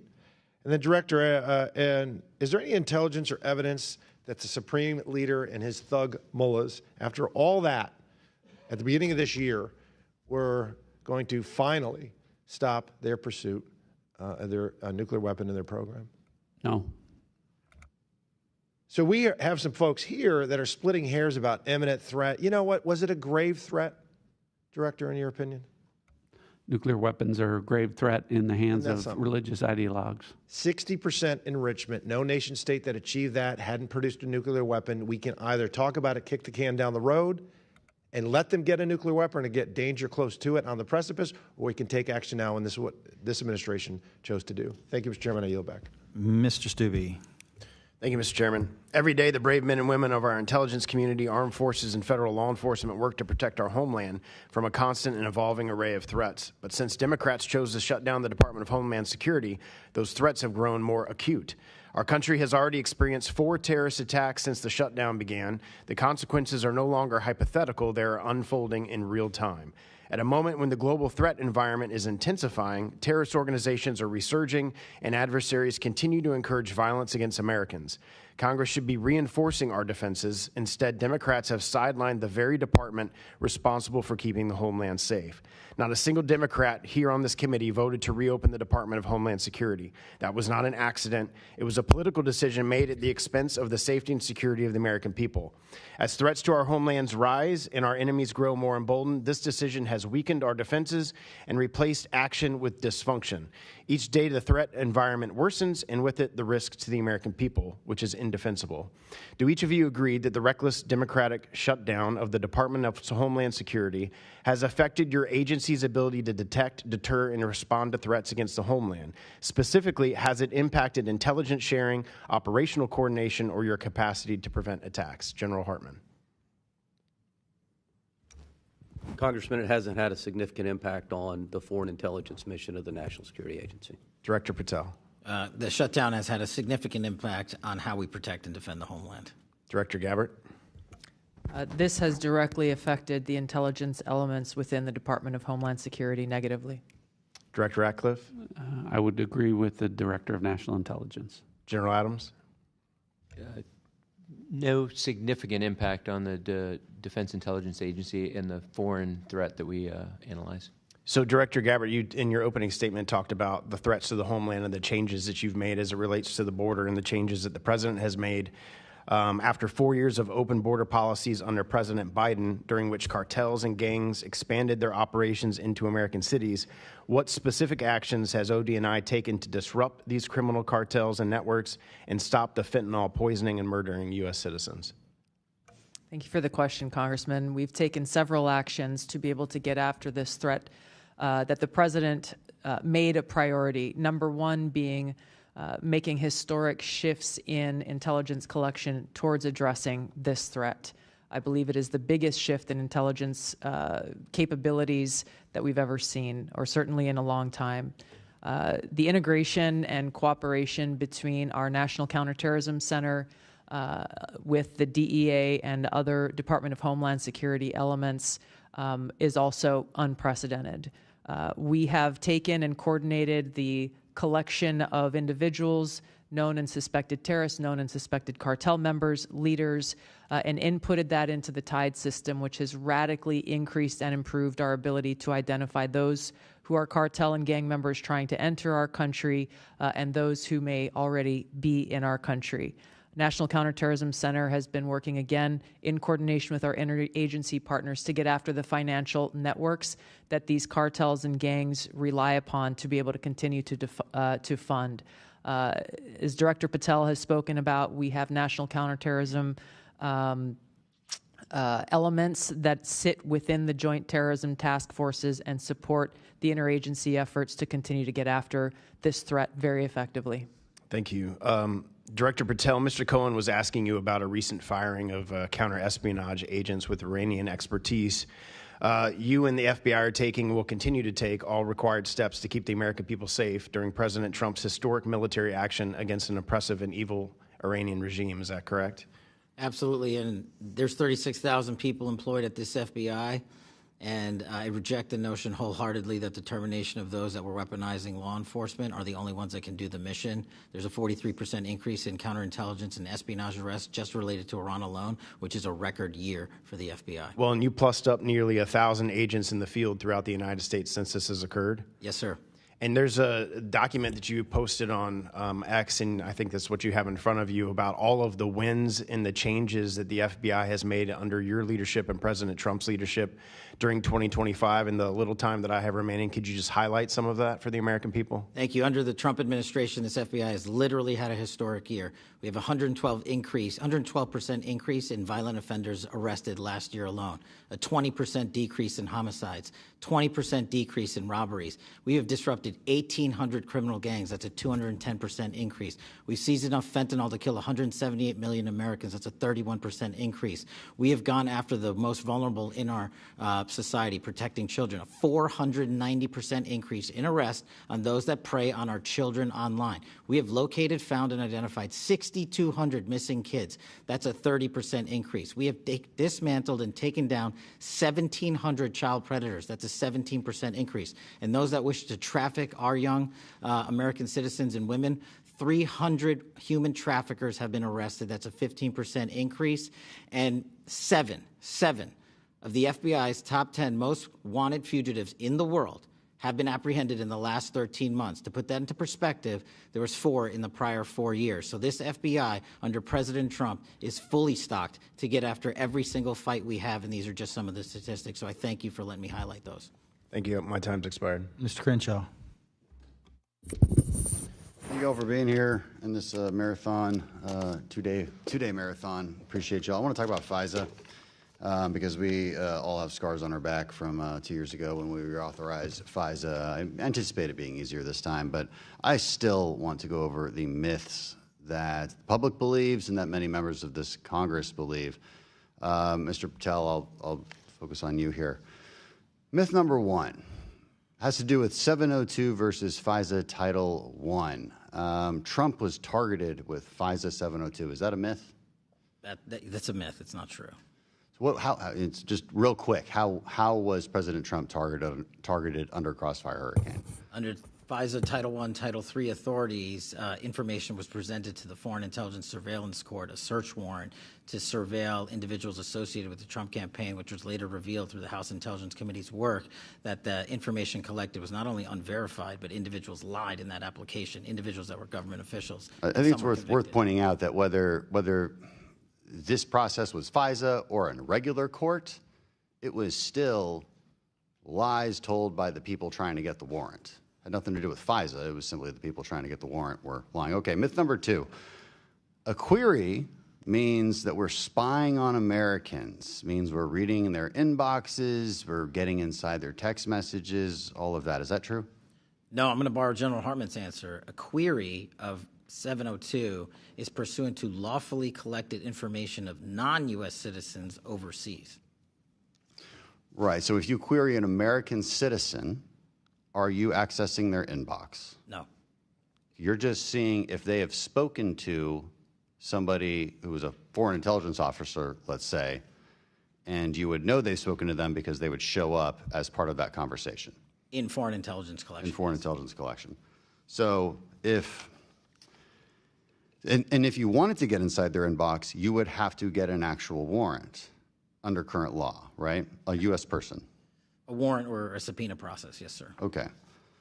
So that's a really important distinction. Congressman, if I could just, Sure. But you wouldn't use FA 702 to do that?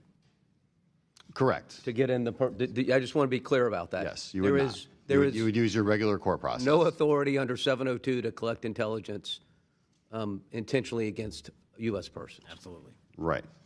Yeah, so when somebody, and let's say their name rhymes with, I don't know, Tucker Carlson, is claiming that the CIA is spying on him, I'm going to guess here, because I don't know, I'm going to guess that the most likely scenario is that in the process of him speaking with Iranian intelligence officials, it is incidentally collected. Nobody is spying on Tucker Carlson or his inbox, to my knowledge at least.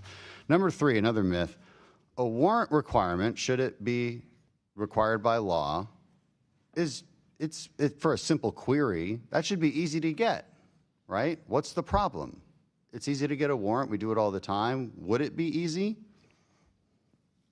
In my opinion, no.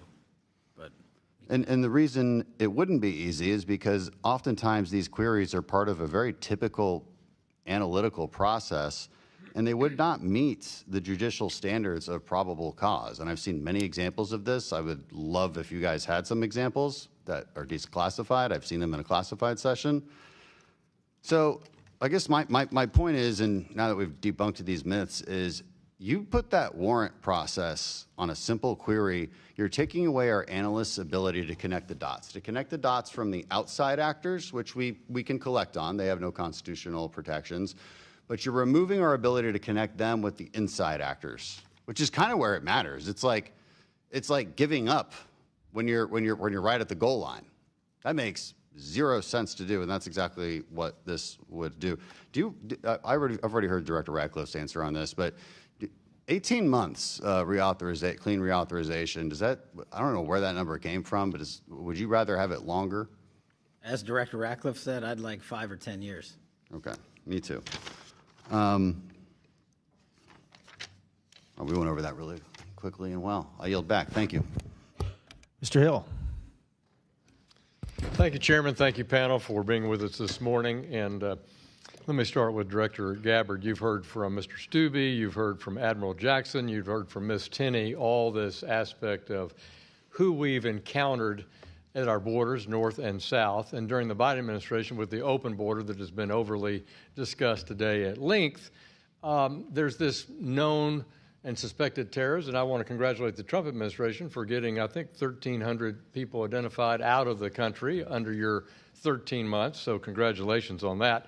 But for 3 years, in both classified and unclassified sessions here, I've raised this issue that we don't have the data and we don't track it in a fused way, meaning Border Patrol, TSA, FBI and follow-up, DOJ and prosecutions.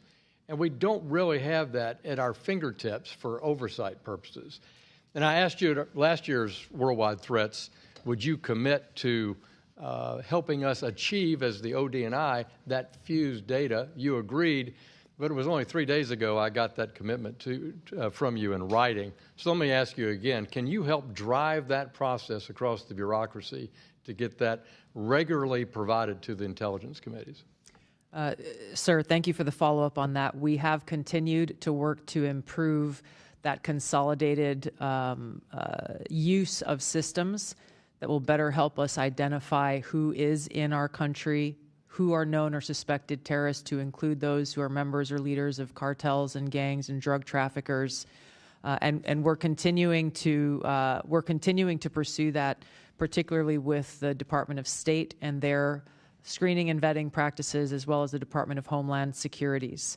I will say that there has been a drastic improvement in our own screening and vetting systems, and that coordination is occurring, but there are still some silos that need to be broken down.